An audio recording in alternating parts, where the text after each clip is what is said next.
Que foi um sucesso, com certeza foi muito conteúdo aqui aplicado. Nós gostaríamos e queremos, desejamos que isso aconteça mais e mais vezes. E que novamente, daqui a um tempo, vocês possam voltar e somar conosco. Porque eu sei, eu tenho a certeza que dessa conversa aqui vai sair muitas risadas. E jogando, gostaria de começar perguntando sobre a história de vocês. Mas como foi solicitado, pedido, vou dar enfoque ao nosso amigo cabeludo, Leonardo Aquino. Obrigado, Luiz. Foi um prazer estar aqui com vocês, participar dessa mesa redonda, né? Falar um pouquinho sobre Lei Geral de Proteção de Dados e iniciar falando da minha trajetória.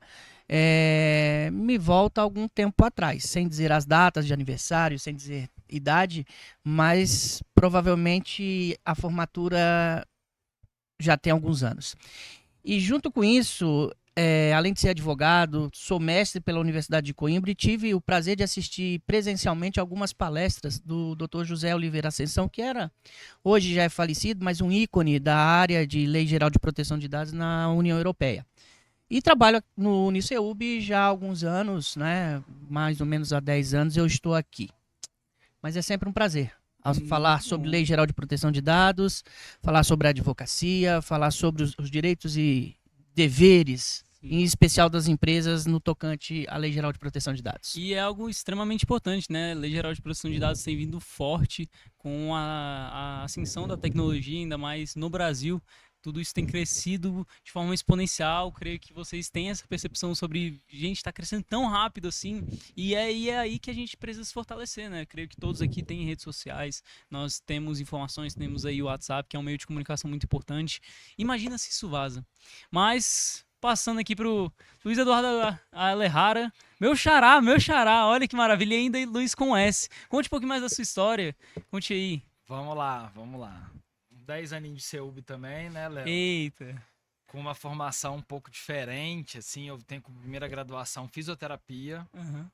Aí depois eu trabalhei um bom tempo na área de administração, com MBA em finanças corporativas, vim para o direito, e com algumas pós na área do direito também, e um mestrado na área de psicologia da educação. Olha só. Então, tem um mix ali de coisas, e uma coisa que eu acho que é interessante nisso tudo é que os dados perpassam por todas essas áreas e o direito também tem que reger e controlar ali todas essas áreas, tá? Até porque os dados também são importantes nesses contratos, nesses cadastros, como você falou, internet cada vez mais.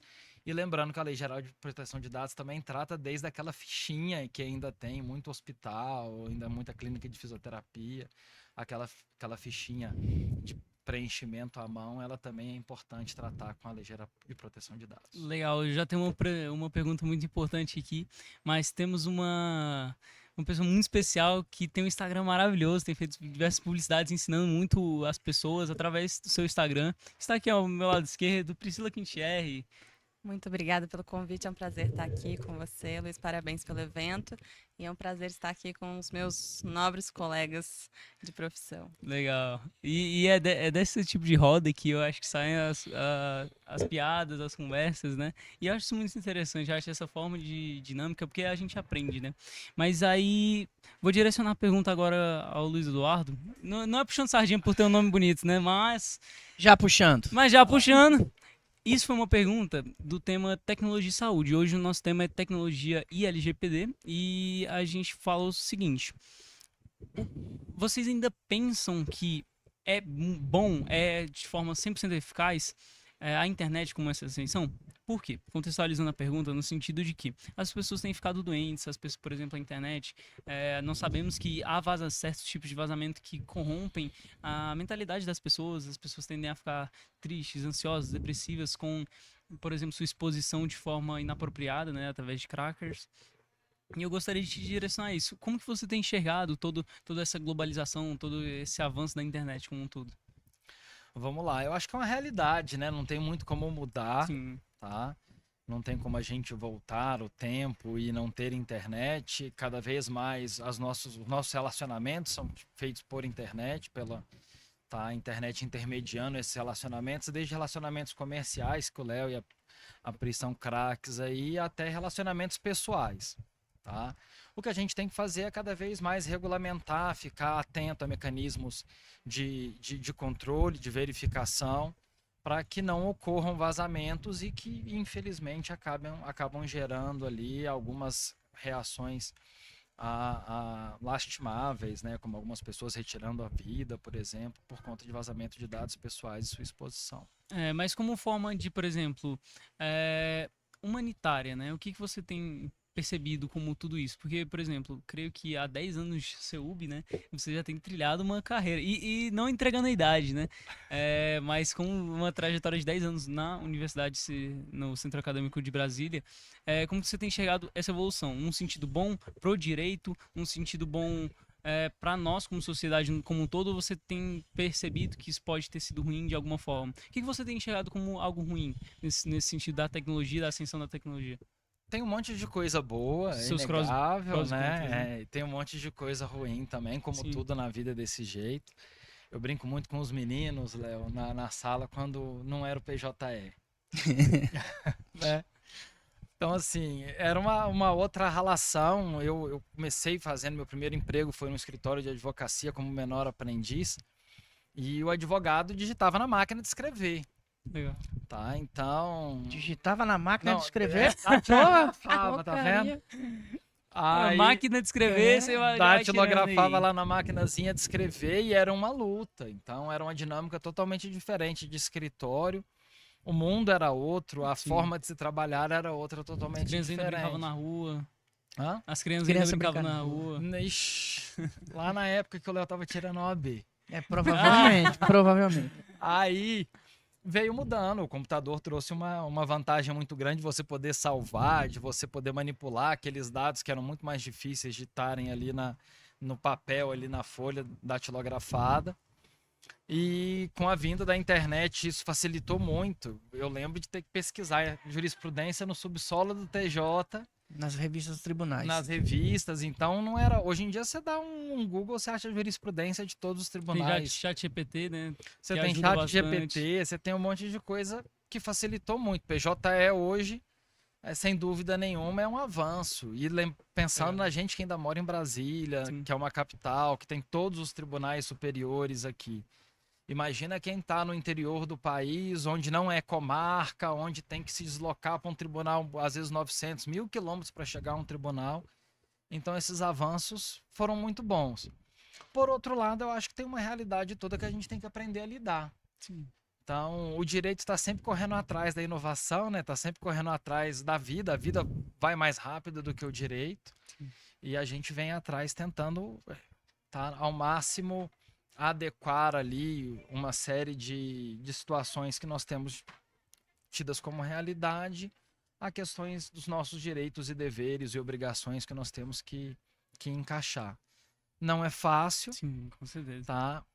Demora um tempo, não sei se nunca termina, né, Léo, né, Pri? Acho que é o tempo inteiro tentando se atualizar. Hoje o foguete dá ré. O foguete dá ré. E com uma série, falando, as mudanças vieram com muito mais rapidez do que em outros tempos. Então a gente vai ter que se adaptar de Vai ter alguma que se forma. adaptar. Pois é, eu ia até perguntar pro Leonardo aqui, não sei se ele sabe o que é chat GPT, mas... Não, pode deixar que teria eu explicar sei. bastante ainda. E nessa verdade eu sei, inclusive a gente tem, de vez em quando, todo final de semestre, algum aborrecimento em relação a isso, porque uma das disciplinas em que eu trabalho tem a construção de artigos, e quando se depara com aquelas situações, a gente tem que chamar a atenção do aluno nesse sentido. Mas vocês abriram uma conversa que me chamou a atenção, a questão da saúde. Né? Um dos grandes processos judiciais envolvendo empresas na União Europeia foi justamente essa questão de vazamento de dados na área de saúde.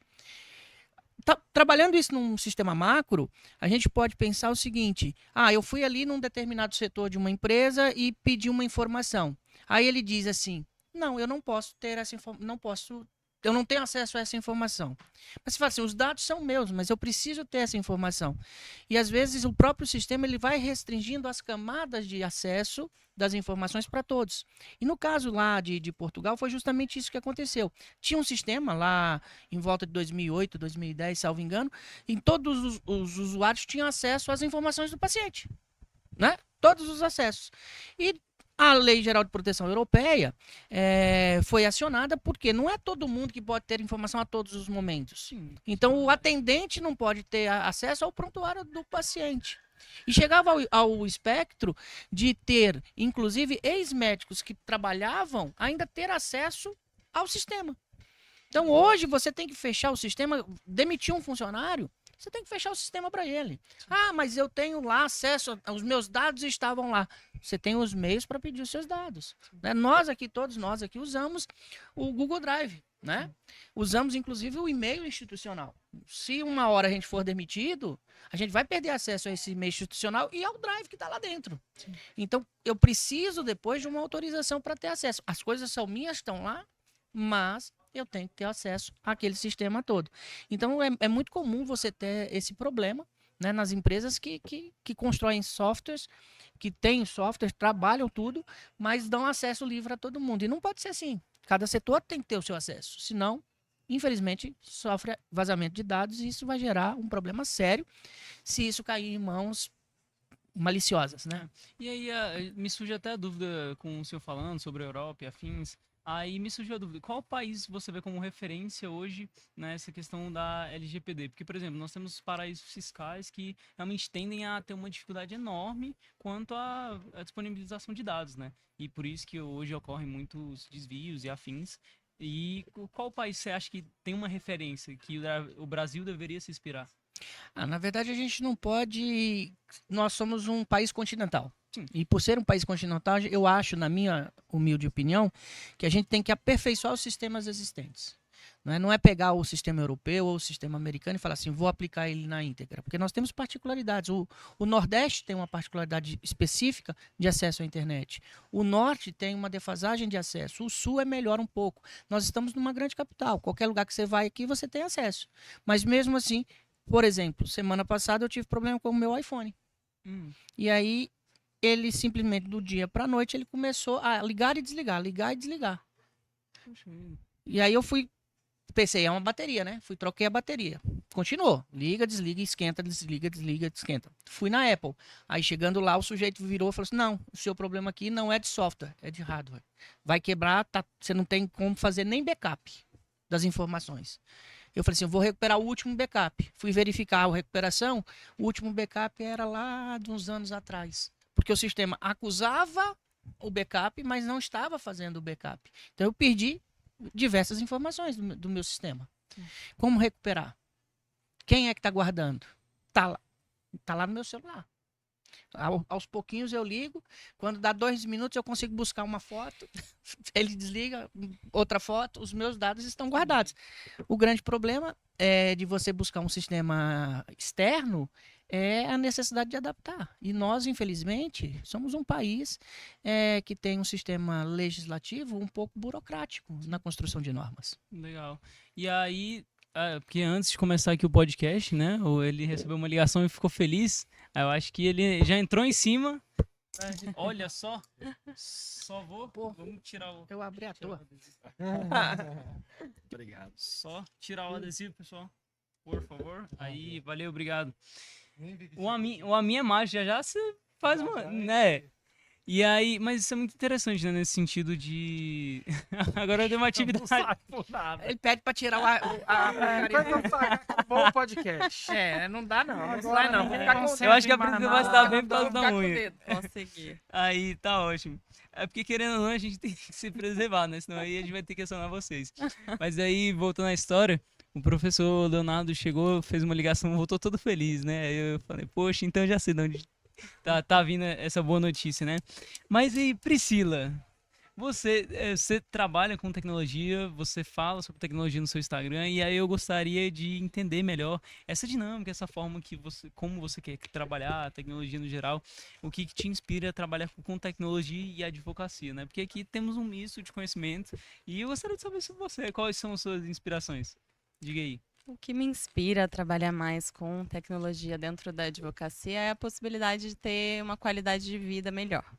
Já houve momento na advocacia que eu achei, por vezes, que não tinha feito a escolha certa, porque entrava no escritório mais cedo que todo mundo, saía mais tarde que todo mundo, não poucas vezes, saí 11 da noite do escritório. Meu escritório ainda é no setor comercial sul, pessoal de Brasília. Então, Sabe que não é muito legal de você sair às 11 da noite. Realmente. Apesar de termos garagem, né? Há um pouco de diminuição de riscos, mas não é interessante e também a minha qualidade de vida era prejudicada. sim.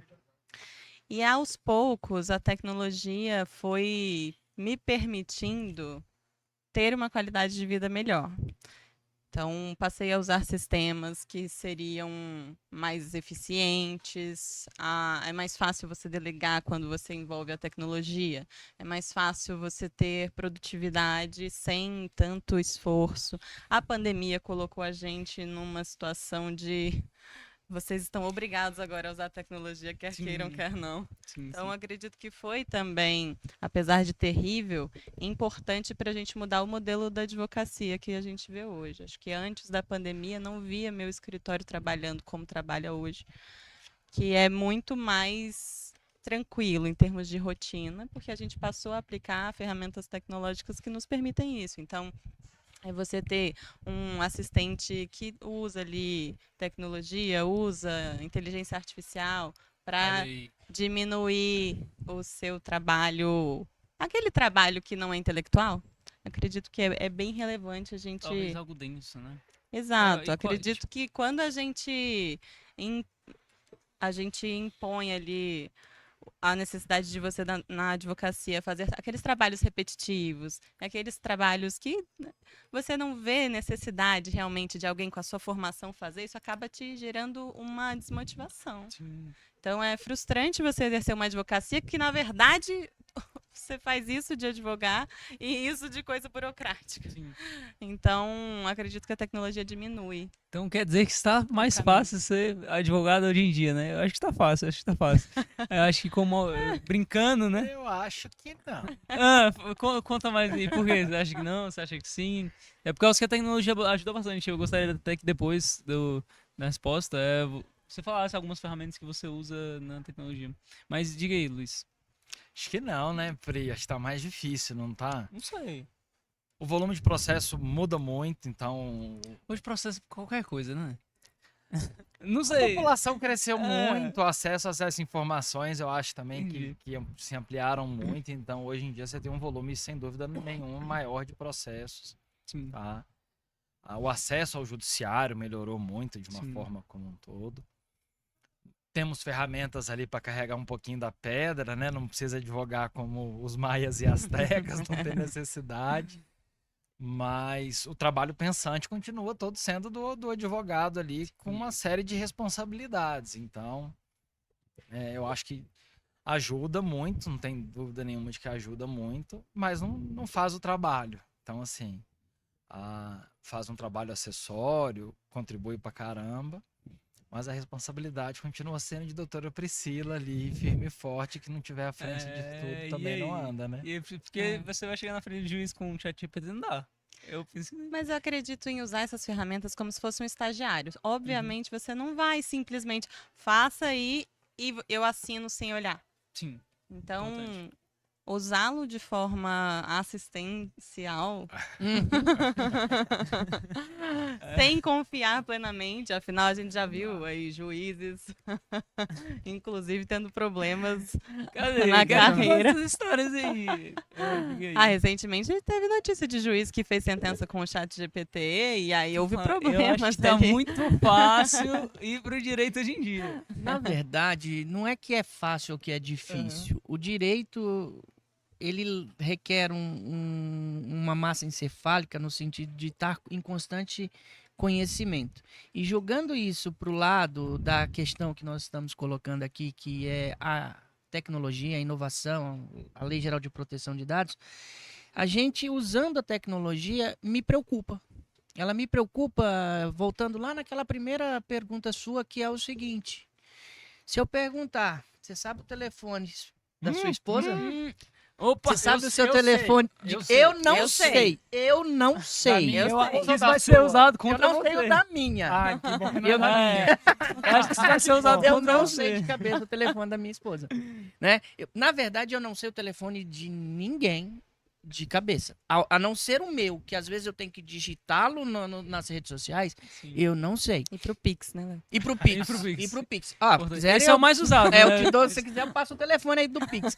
Mas o que me preocupa é justamente isso. A gente acaba delegando algumas questões que não são rotineiras, né, para o sistema virtual, para o sistema tecnológico, que quando você não tem o acesso, você pode te gerar um outro problema, que é um problema de saúde, de crise de ansiedade, crises emocionais, porque ficar sem o telefone e não ter acesso a um WhatsApp quando você precisa dele É libertador.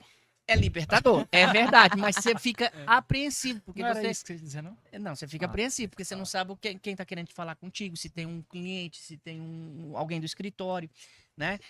E aí imagina, você ter um sistema seu clonado, que é o que pode acontecer, ou então deturpado, que é pegar suas imagens numa rede social com um número telefônico e passar para os amigos, para os familiares, e você simplesmente não está sabendo de nada. Né? Recentemente um colega recebeu um print falando assim: olha, estão usando o seu nome para pedir dinheiro.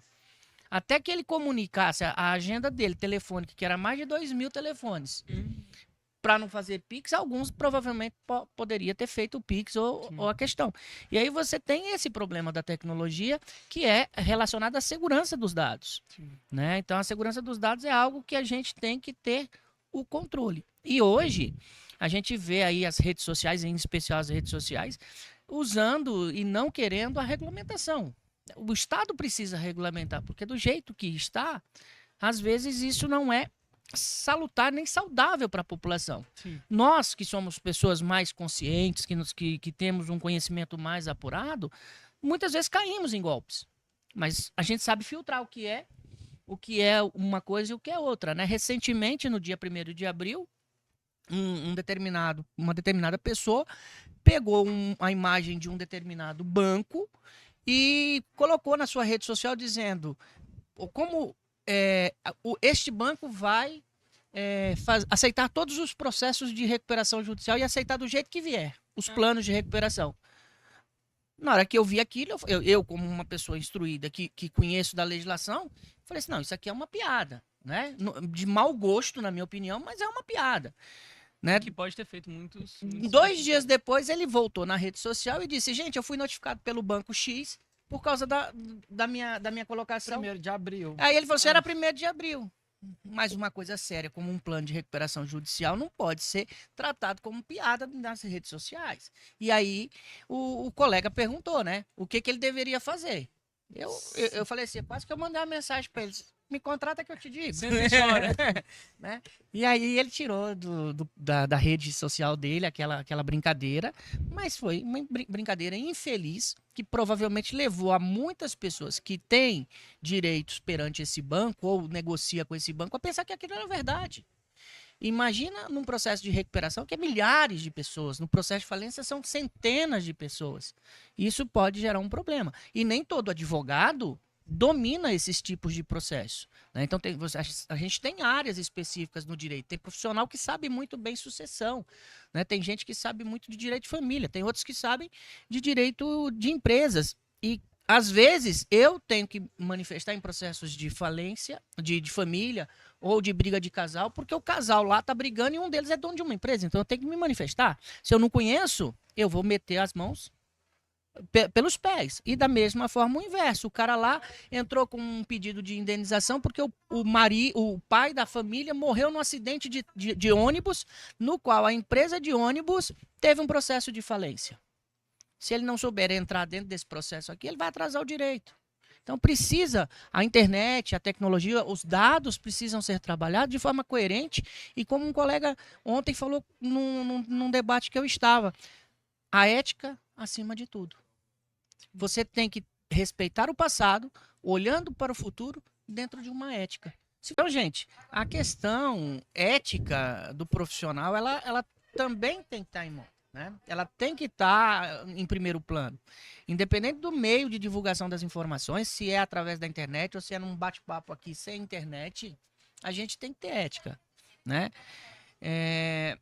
Então, o ser humano também é culpado nesse sentido, mas a pulverização da informação por meio da tecnologia, ela tem que ser filtrada. Sim. Eu não posso deixar isso aberto, porque senão a gente faz qualquer coisa. O Estado tem que viver em harmonia consigo mesmo e com seus semelhantes e os seus subordinados. E o que você acha disso, Priscila? A dificuldade hoje, maior na minha opinião, é que ainda que a gente consiga regulamentar aqui, é um problema transnacional.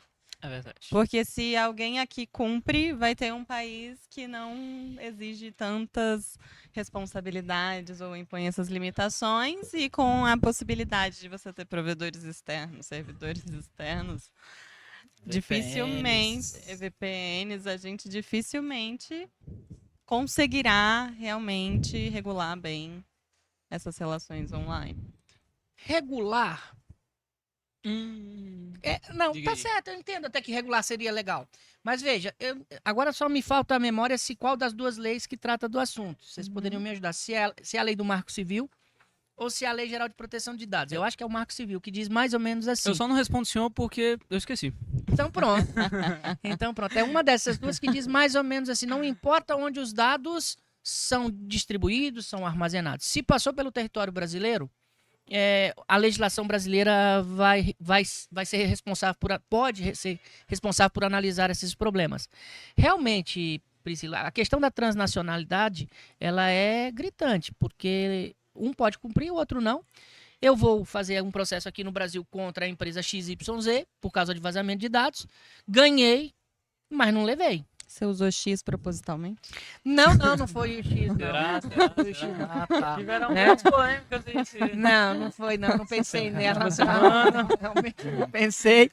Mas Mas sido ABCD, né? podia ser Ainda bem que ABCD. a OAB tá em dia. Mas na verdade é assim, o grande problema da transnacionalidade não é só na internet. Sim. É sempre que envolve grandes aglomerados de empresas, informações ou até próprias pessoas físicas mesmo, porque pode. O Alejara, por exemplo, é um profissional. Porque você é um profissional de Eu qualidade. acho que ele tá... Calma, deixa eu colocar, velho. Fiquei nervoso. Deixa eu Fiquei colocar tudo. Você é um profissional de qualidade, tem um nome diferenciado, então tem Um nome bonito. uma estirpe não nacional, Tô né? até Então com medo. tem bens por vários países do Chamar a mundo. mulher de bem, o banco toma. Então veja, às vezes você tem uma pessoa física que tem patrimônio em vários países e aí até no dia que ele morre, qual é o juiz que vai julgar, como é que vai ser resolvida essa partilha. Nós temos problemas sérios de transnacionalidade, não só na internet, mas em qualquer ramo ou aparentemente em qualquer ramo do direito. E o que você acha, Lara? Aí, expressa sua opinião sobre o assunto. Que agora eu quero ver. Você é o dono Sobre a estirpe, sobre... Pode começar pela estirpe. Não, é difícil, gente. Tô te falando. A internet trouxe a possibilidade de comunicação muito maior do que a gente tinha antes. Então, desde coisas simples como se comunicar, de mandar um e-mail, falar com uma pessoa em outro continente, em outro país, nos lugares mais remotos, a fazer um negócio gigantesco de milhões, bilhões de dólares, fica muito mais fácil hoje em dia com a internet. E gera tudo que traz benefício, também gera desafios ali a serem resolvidos. Legal. Uma coisa que eu acho muito interessante, que na hora que estava cortado ali, Priscila e Léo estavam falando, Que corte? tá Não, vendo? eu não tava- Na hora que você sai para beber água. Vocês têm pra beber Perdeu. água. Perdeu. Aluno sai para beber água, perde, cara. É, velho. Olha aí, Esses alunos vão no banheiro É toda a hora que a hora. gente gosta de fazer impressionante começar a chamada. aula. É isso aí. né? A gente tem uma predileção mesmo. Não é uma hora boa? Hora boa é que não tem em casa. É de que a questão em si, acho que não é da tecnologia, ou pelo menos só da tecnologia, mas sim das pessoas que estão manejando a tecnologia. Sim. Se não fosse um dado, seria outra coisa que essas pessoas estariam manipulando de alguma forma e que poderia gerar uma coisa extremamente boa, como um dano, alguma coisa, algum malefício. Né? Professor, mas aí me gera a pergunta no sentido de, por exemplo, concentralização dos dados. Porque hoje temos grandes big techs que concentralizam dados, como por exemplo, o professor deu o exemplo do seu iPhone, controlado pela Apple, ou por exemplo a Microsoft, Google, que concentralizam muitos nossos dados. Por exemplo, a Google é um grande gerenciador de tudo que é nosso, independente do seu telefone, do seu sistema operacional. A Google está chefiando muitas coisas. E aí, como que vocês enxergam dessa forma? Por quê? Na semana passada a gente teve uma grande big tech de um grande homem aí no meio empresarial, né? Que se opôs à legislação, né? E aí, como é que fica? Quem responde? O que acontece com isso? Porque, querendo ou não, estamos falando de big techs de outros países, né? Foge da legislação. E aí? O que Tá você... perguntando pra mim? Você que Ah, falou, agora você eu que quero- fala, você que eu deu joguei exemplo, a bolinha. o processo é seu, O fera. processo é meu. Vou até É. abrir um Red Bull aqui, porque só assim. Vamos lá. Usar a rede social nesse aspecto, ela vai me servir como um banco de dados, né? Na hora que você estava falando do problema do telefone, eu me lembrei de um outro fato, que foi como eu vou salvar as minhas fotos. E aí, a esposa falou assim, você perdeu as nossas fotos? Eu falei, sim, as fotos que são importantes, que tirei no meu celular, eu mandei pro seu WhatsApp, tá no seu WhatsApp. E aquelas outras... Pensei que você que fosse tam- falar que tava impresso no porta-retrato. Então Não, tava não. no álbum. Tá no álbum. Não. E Jogou também um problema para ela. está nas redes sociais. Então, o que eu quis dizer com isso? Que a gente também usa as redes sociais como arquivo. E a gente acaba nos expondo, né? Sim. E ao expor, a gente pode ter problemas de uso indevido dos nossos dados.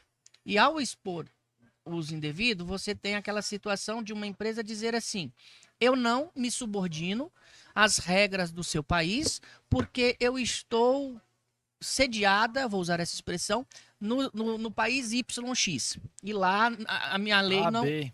A minha lei não brasileira não é AB, é mesmo. AB. É AB, a lei AB. É no país AB, é verdade. A sua lei não atinge lá porque nós temos um outro regramento que é mais benéfico para mim. Só que existe uma regra, principalmente no direito empresarial, que é a seguinte, para você funcionar num país, você tem que estar registrado aqui. Acontece que as questões virtuais, elas não têm ancoragem territorial. Então ela fica no cyberespaço, nas nuvens. Tá passando aqui, ó. Tá A gente passando não por tá aqui, vendo, né? A tá gente por não tá aqui. vendo. Mas eu tenho acesso. Então, às vezes, eu tenho que criar mecanismos para bloquear esse acesso, o que é muito complexo, né? Como é que eu vou proibir que uma empresa XYZ, ABCD, né? ABCD, ela não funcione Tá aqui. pedindo, Tô você tá pedindo, pedindo. tô Você tá pedindo. pedindo. né? Eita, ó. Uma empresa ABD, Ah, ABC não funciona no país. É difícil você trancar ela, você bloqueá-la, né? Os sistemas tecnológicos precisam. Mas a evolução do sistema jurídico, ela caminha com a modernidade. Então, se você hoje tem um sistema, a gente tem que alcançar esse sistema. Da mesma forma que lá em meados do descobrimento do Brasil, a gente caminhou nas navegações. Então, o ponto de divulgação do mercado era as navegações. E eu tinha transações econômicas, tinha transação de informações naquela época. Então, eu preciso criar mecanismos que sejam acolhidos por uma grande parte dos países. Nós temos convenções internacionais das mais variadas que são aceitas por meio de vários países, mas isso precisa se sentar, os chefes de Estado sentar, né, e debater esses assuntos para ter uma uniformidade, não uma igualdade, mas uma similitude nas normas. Então, a título de exemplo, puxando a sardinha para o direito das empresas, hoje, regras de circulação de mercadoria entre um país e outro, no sistema de transporte, tem regras que são aceitas por grande parte dos países. Na hora que os contratantes colocam, vinculam. né? Só que aí tem um dado importante, que ali é uma relação particular. Agora, quando a gente está na internet, são vários, e como é que você vincula todos? Isso é um grande problema da modernidade. Então, os chefes de Estado são responsáveis pela legislação, eles têm que sentar e debater para criar normas similares nos países para que a gente não tenha grande disparidade de tratamento, né? E nesse ponto, a gente tem a cooperação judicial, né? Na hora de você ter, como você falou de paraísos fiscais, se a gente levar para a questão que não é muito da minha área, mas a gente pode levar, que é o crime, buscar divisas, dinheiros que foram desviados dos nossos cofres públicos, basta uma cooperação judicial que a gente consegue. E aí, nesse ponto, a internet ajuda. Sim. Porque ela consegue, pela inteligência artificial, rastrear por onde esse dinheiro passou e chegar até o seu destino, né? Então, nesse sentido, a gente precisa que os governos, né, sentem e debatam sobre o assunto também, com auxílio dos conhecedores da matéria. Tá, e por exemplo, e se tem países que tendem a ser mais liberais quanto às legislações e afins, ou até mesmo uma forma de controle, né? O que você pensa, por exemplo, país X, que pode sediar grandes big techs, tem a legislação, eles não querem mudar, querem continuar daquela forma. Como se proteger? Ou até mesmo não se proteger no sentido de não entrar, por exemplo, não fazer o uso daquela rede social, ou algo do tipo. Porque querendo ou não, todos nós somos reféns das big techs. Hoje eles têm nossos dados, assim como, por exemplo, temos o exemplo do sistema de saúde, né? Nós acabamos virando reféns, né? O que você acha disso, Priscila? Acredito que realmente a gente tem uma dificuldade hoje, que alguns autores até vão falar, né, da morte dos contratos, porque haveria muitos contratos de adesão, que são exatamente esses em que a gente não tem possibilidade de negociar. E quando a gente coloca as transações de dados nesse meio, agora eu te pergunto, você já leu os termos e condições gerais dos aplicativos? É isso, é algo importante. Eu ia até falar quando o senhor deu o exemplo do iPhone, né? Eu ia falar, você leu a legislação do aplicativo, né? Então você está concordando com eles, né? Mas como a gente vê várias situações em que estamos diante de contratos de adesão e nós precisamos daquele aplicativo ou daquele acesso a determinado serviço, nós ficamos reféns de aceitar, né? Sim. Então, isso dificulta em termos aí desse controle dos dados, a gente dizer que realmente foi intencional. Eu concordei porque não havia outra opção.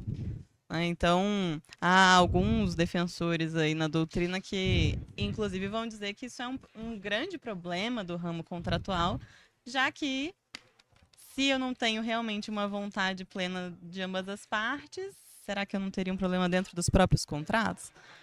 Nós não acreditamos aí nesse fim dos contratos, mas fato é que realmente cada vez mais, e quanto mais nós tivermos essas tecnologias, mais provavelmente nós também nos depararemos com situações em que a gente fornece os dados sem querer.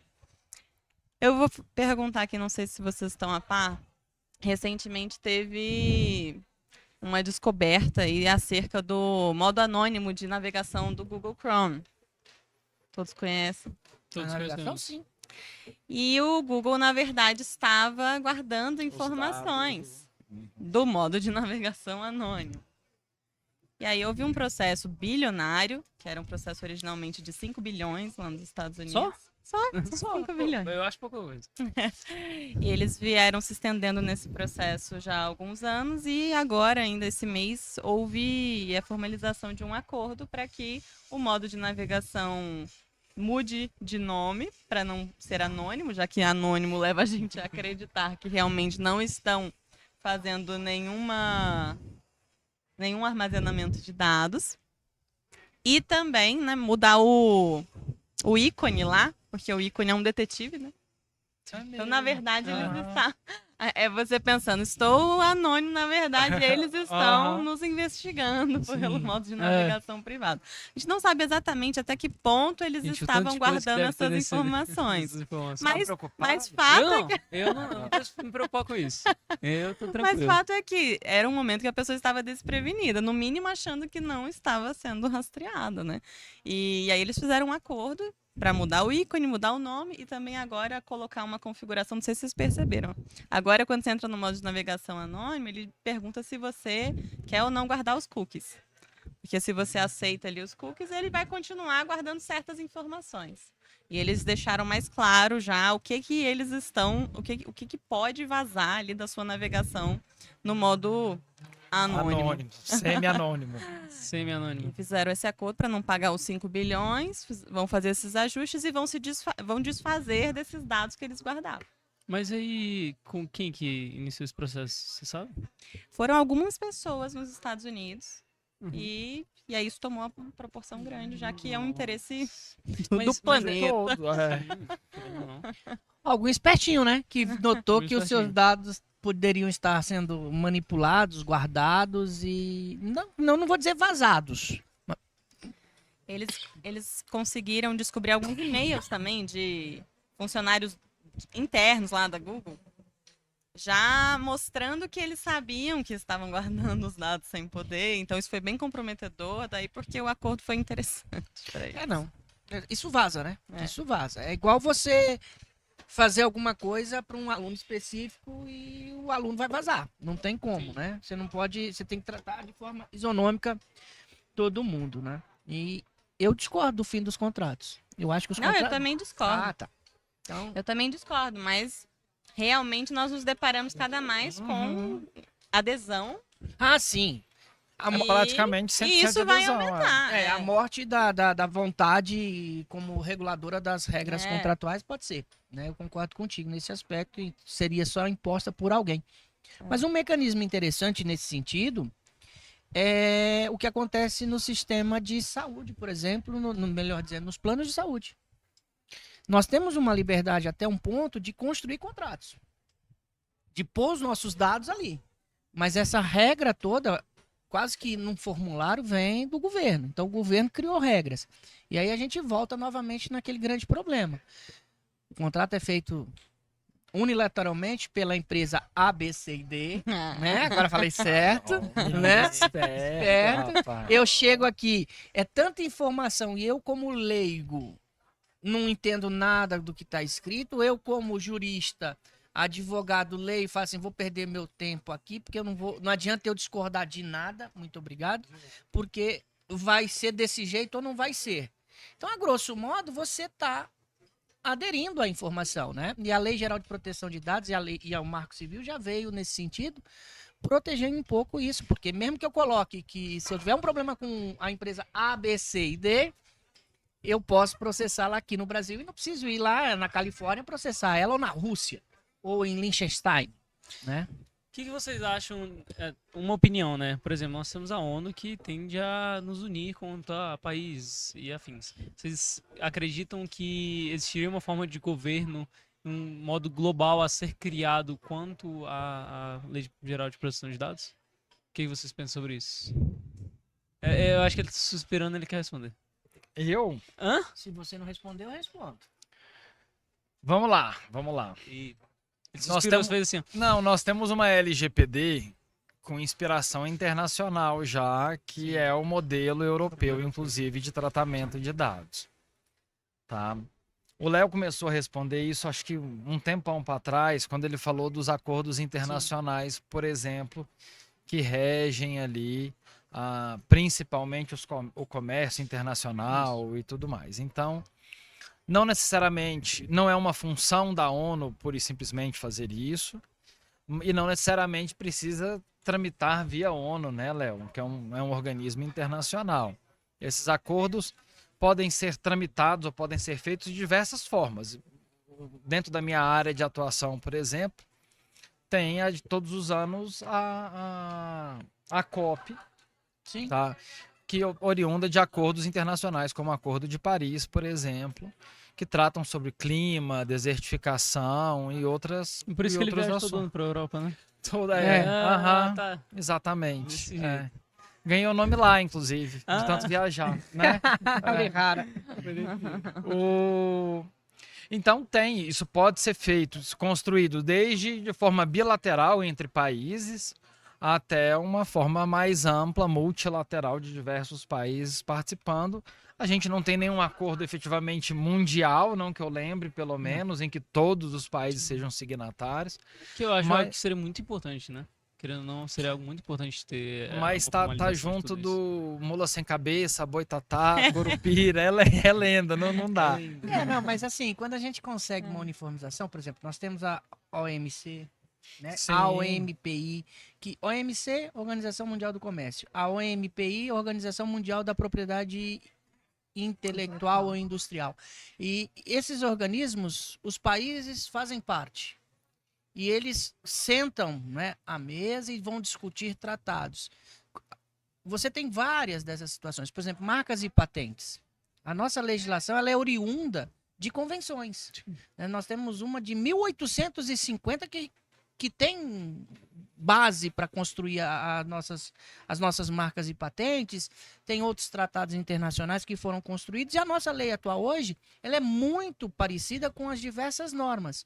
E nós temos um órgão público chamado Instituto Nacional da Propriedade Industrial, que não se vincula a questões de internet, né? Mas ela tem um papel fundamental para marcas, patentes, designers, contratos de tecnologia.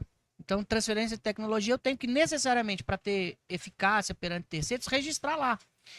E isso acontece em grau e nível mundial. Então, se hoje eu faço uma marca aqui e eu quero registrá-la na Europa, eu posso fazer um pedido por meio de um tratado chamado Tratado de Madrid, e isso vai se espalhar nos países que eu determinar. Eu falar, eu quero que vai para tal e tal lugar.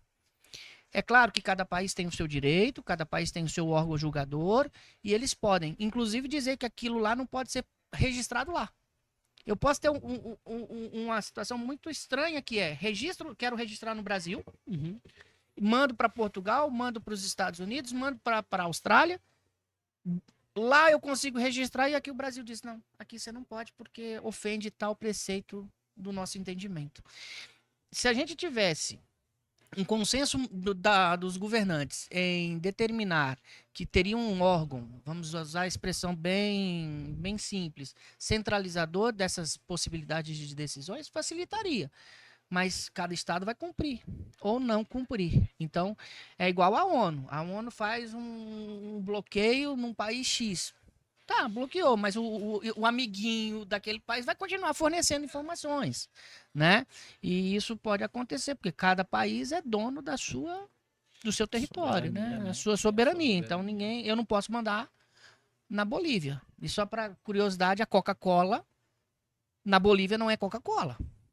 Né? Lá tem a Coca-Cola do Evo Morales.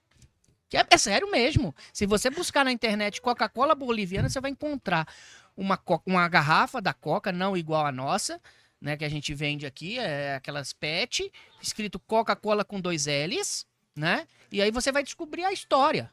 Por que é Coca-Cola boliviana? Porque ela é feita da folha da coca e pelos índios cola. Por isso Coca-Cola. Não sabia, É. ó. Então veja, a Coca-Cola não é Coca-Cola na Bolívia, né? Professor, mas o senhor que é uma pessoa viajada, se o senhor viaja bastante, e aí, é boa essa Coca ou o senhor não experimentou? Não E aí, experimentei. e aí? Na Bolívia ainda não fui. Fala a verdade. Não, né? na Bolívia eu não fui. Não, eu fui do ladozinho. Eu só não atravessei o rio. Eu fui no ladozinho, mas não atravessei o rio, O não. avião tava te esperando pra levar pra outro continente. É o helicóptero. Ah, verdade. O helicóptero. Muito bom. Avião não, avião não. Só de helicóptero. É, a autonomia do helicóptero é muito boa, a gente pode ver, né? Não dá, não. Mas é a questão da soberania. Então você tem essas questões envolvendo a soberania de cada país criar suas normas. Né? Então, Então isso é real- difícil mesmo. Mas Mas acredito nada que nós impede, né? caminhamos para ter algum organismo desse tipo. É tudo recente, né? Agora que a gente teve a Agência Nacional de Proteção de Dados realmente sendo instituída, é recente, né? Então, apesar de estar previsto na LGPD, há pouco tempo ela começou a funcionar efetivamente, né? Então, acredito que temos uma tendência de depois migrar para essa organização maior internacional também. Né? Legal. É tudo muito. É novo, mas não é, né? É, Então acaba que já tem muito tempo. Dados, a gente sempre tratou com dados, sempre tivemos dados permeando a sociedade. Mas com essa velocidade, com esse trâmite e dessa forma, eu acho que é tudo muito novo. E muda com muita frequência. Então é difícil. A legislação normalmente corre atrás da inovação. Então muda-se primeiro, a necessidade é criada primeiro. Então é complicado, não é fácil. Eu acho que, respeitado as soberanias nacionais, eu acho que o caminho é uma normatização mais 100%, eu acho que não dá com todo mundo, mas uma normatização internacional mais robusta, mais forte, que eu acho que vai resolver grande parte de questões aí que, vez ou outra, aparecem na mídia, né? E o problema não é só esse. Nós estamos pensando no cidadão que coloca os dados, a gente está pensando na empresa, mas a gente não pode esquecer do botequim. Né? Nós não podemos esquecer do pequeno empresário, que ele colhe as informações nossas, né? Então você vai ali tomar uma cerveja, você acaba deixando alguma informação nos dados ali. Ele vai fazer escrituração contábil, ele vai informar para quem vendeu. Será que ele sabe como tratar esses dados? Será que ele tem condições de Ele tratar tem condições, esses dados? 81 mil reais no ano. Né? Um MEI, né? Um MEI é 360 mil reais anos para uma empresa.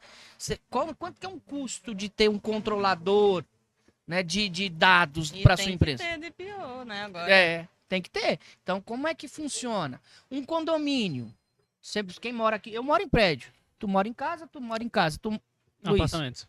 então em prédio. Prédio. Né? Tem um... Certamente. Peça de doido. Não, é porque ele falando de botiquinha aqui, ó. Tudo vodka, cerveja. Aí já bota tá esse comer vazio. O que acontece, Luiz? Você mora em prédio e tem um porteiro. O cara, para entrar lá, provavelmente ele tem que se identificar. Tem as câmeras de vigilância. Como é que está sendo guardado? Será que o condomínio tem dinheiro para proteger esses dados? Isso está sendo colocado aonde? Né? As câmeras públicas. Você vai andando aí, tem gente filmando. O que eles estão fazendo com as nossas imagens captadas? Se você for um bandido, é melhor você andar disfarçado. Mesmo Tá assim. Pra mim, por quê? Não, porque você é de outro país, você é alerrara. Ah. Você tem o destirpe. Então você tem problema. Vira e mexe, a polícia consegue localizar criminosos, graças a Deus, com base na inteligência artificial e nos dados que eles estão colhendo, né? Mas isso tem os prós e tem os contras, né? Você consegue prender criminosos quando você tem uma estrutura. Aqui no DF nós temos uma estrutura da polícia, vamos dizer assim, um pouco mais adequada do que outros estados da federação, né? O que você acha, Alejara? Eu acho lindo. Ai, tá vendo? Ganhei vendo? mais Ganhei um. Aí, ó. mais um. Ganhei mais um. Obrigado, amigo. Não, eu acho isso, é complicado. E eu acho assim, tô te falando, o tratamento desses dados, a forma como esses dados precisam ser manipulados para grandes corporações, eu acho que fica é mais fácil. Óbvio que o volume de dados é muito maior, mas é mais fácil ter uma estrutura para isso. O botequim, ou a papelaria da esquina, ou a padaria da esquina, ou esse A empresa comércio. ABC. Nessa aí é mais fácil. Eles recebem dados pessoais ali, dados de pessoas naturais ali, dos clientes e dos fornecedores, às vezes pessoas físicas também, e que eles são guardados ou estão arquivados de qualquer forma e que efetivamente eles não têm uma estrutura, nem têm condições financeiras de dar o tratamento completo previsto pela lei ou previsto por toda a normativa que trata do assunto. E que podem vazar dados sensíveis, dados de identificação. E eu acho que também vale um pouco desse olhar do professor de empresarial para as empresas também, que são responsáveis por cuidar desses dados como um todo. Né? E vendo nesse aspecto aí, a pergunta é para os três, né? Mas aí até puxando aqui, hoje eu vi os stories da Priscila, né? Ela falando assim... surgiu de uma batida de carro, aí surgiu a família, aí depois você conta essa história. Mas o que preocupa vocês, de verdade? Porque, por exemplo, temos nossas vidas expostas, né? Isso a gente já concluiu. O que preocupa vocês para hoje, para daqui a 5, 10 anos, nesse sentido do que a gente tem caminhado? E que tem alguma preocupação que vocês falam? Isso daqui, se não tiver uma tratativa, vai nos gerar problema lá na frente. Não limitar a criatividade da tecnologia, eu acredito que é um problema, e também colocá-las conversando, né? Porque se você põe inteligências artificiais generativas conversando entre si, trocando dados, e também, né, não coloca uma responsabilização muito clara para os programadores, então estipula exatamente como vai ser a responsabilização das pessoas que estão envolvidas aí por trás da criação das tecnologias, é difícil de depois a gente conseguir resolver. Porque aí elas conversando vão ter um acesso que a gente tem dificuldade de voltar atrás. Quando nós tivermos uma legislação posterior, ela não vai poder atingir o que já está criado, que é muita coisa. Uhum. Então, isso me preocupa, e aproveitando que você fez o gancho da família, me preocupa muito também, principalmente dados de crianças, né? É. Então, pessoas que estejam em situações mais vulneráveis, seja por idade, seja por finanças e dificuldade de ter acesso à informação e educação, se colocarem em situações desnecessárias, porque não têm informação suficiente, fornecerem dados além do que seriam os dados necessários. E a LGPD tem essa preocupação de que você só use dados para aquela finalidade específica, né? Então, as empresas deveriam coletar os nossos dados só para o fim que elas precisam. Então, para que a empresa vai saber se eu sou branco, negro? Para que a empresa vai saber se eu sou heterossexual, homossexual? Para que a empresa vai saber certas coisas que podem ser vendidas, né, a um alto custo, gerar discriminação? Quando a gente coloca aí as crianças no meio, a minha preocupação, né, se potencializa, eles não têm noção do que estão fornecendo. E se essas pessoas não tiverem realmente uma noção clara de que isso pode acontecer, me preocupa um aumento de crimes, de depressão, de suicídio, a gente vê em vários momentos crianças sendo afetadas. Discurso de ódio aumentando, Discurso de né? ódio aumentando. Preconceitos como um todo. Pois é. E o que você acha disso, professor Aquino? Tem algo que te preocupa nesse quesito? A questão que mais me preocupa é a questão da difamação e injúria nesse sentido, não só no âmbito criminal, é a divulgação de fake news, deepfakes. Essas questões me preocupam bastante, porque até que você prove que você não fez aquilo, a sua vida pessoal foi jogada na lama, né? Então a gente encontra vários problemas, não só nesse âmbito, né, da tecnologia, mas eu fico muito preocupado com a questão não só da responsabilização, mas de como restaurar a dignidade de uma pessoa que foi jogada na lama. A gente tem uma ideia de que eu tenho direito a ser esquecido, né? Eu tenho o direito de ser esquecido, mas se eu infelizmente estiver na internet, eu não vou ser esquecido. Talvez criar mecanismos temporais de você retirar, usando a legislação que nós já temos, de dizer, olha, dados de tempos em tempos, eles não podem mais ser acessados. Ah, mas isso é história. A história diz respeito à história. Então, a história é aquilo que é relevante para a sociedade. O que é a vida de um determinado sujeito, ela é relevante para a sociedade? Em que aspecto ela é relevante? Né? Então, se a gente pega, por exemplo, assassinatos, né? Vamos pegar um assassinato da minha época, não da de vocês, né? A chacina da Candelária, lá no Rio de Janeiro. Você foi bonzinho comigo, hein, Fera? Obrigado. Bom, obrigado. Tá bom? Então, a chacina da Candelária foi um determinado grupo de profissionais, chegou lá e disparou tiro para tudo que é lado, morreu diversas crianças, moradores de rua.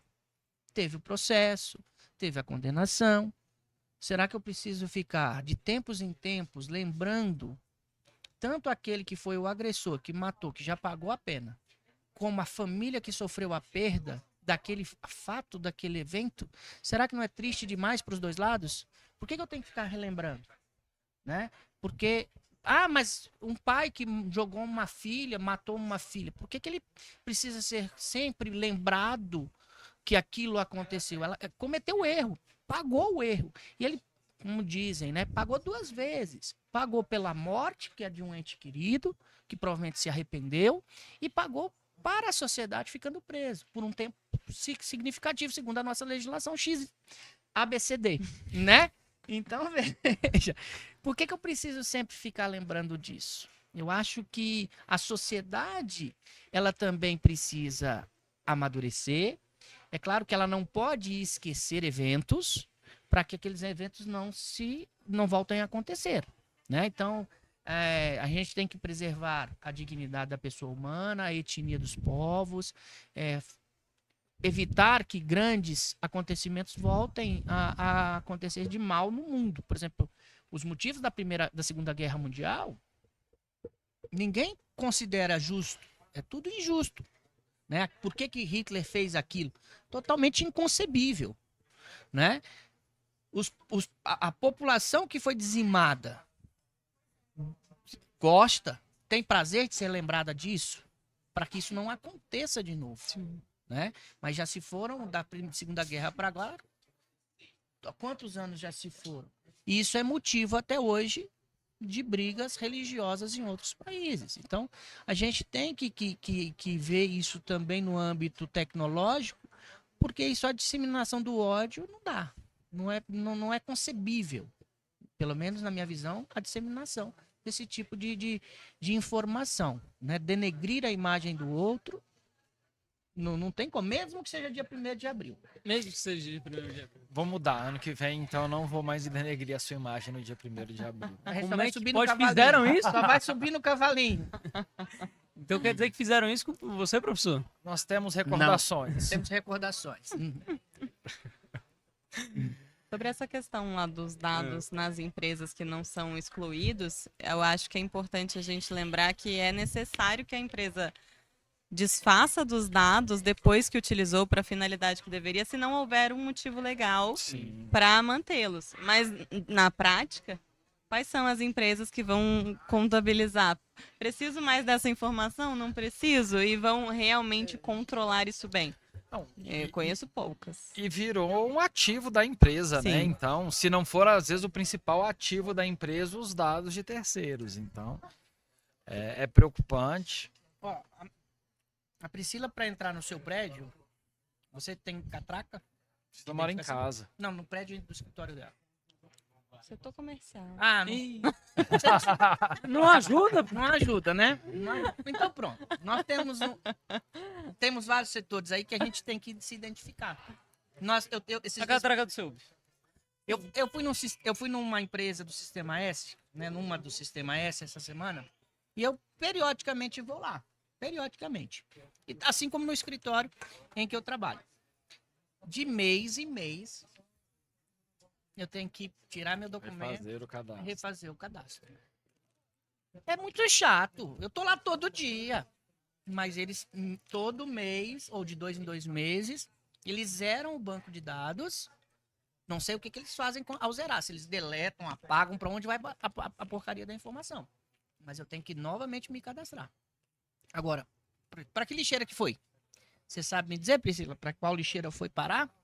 Eu não sei. É porque tem até o aspecto de, por exemplo, hoje... Porque se fosse, só um minuto, Luiz. Claro, Se fosse só- papel, rasguei, toquei fogo, acabou. Agora, quando eu apago um dado na internet, na minha base de dados, para onde que ele vai? Ah, foi para lixeira, e depois da lixeira, para onde que ele foi? E mais difícil provar se vendeu também, se não vendeu, né? Eu sei que eu preciso ir ao banheiro. Pode ficar à vontade. Você tá querendo que eu fale? Não. Eu acho que... Eu acho que foi um convite, Léo. Mas aí perguntar, porque, por exemplo, hoje nós temos o Google Takeout. E, por exemplo, você apagou suas fotos do Google Fotos. Da lixeira. Ainda tem como você recuperar. E aí? Como que fica esse aspecto? Porque, querendo ou não, às vezes a gente coloca muito das nossas expectativas na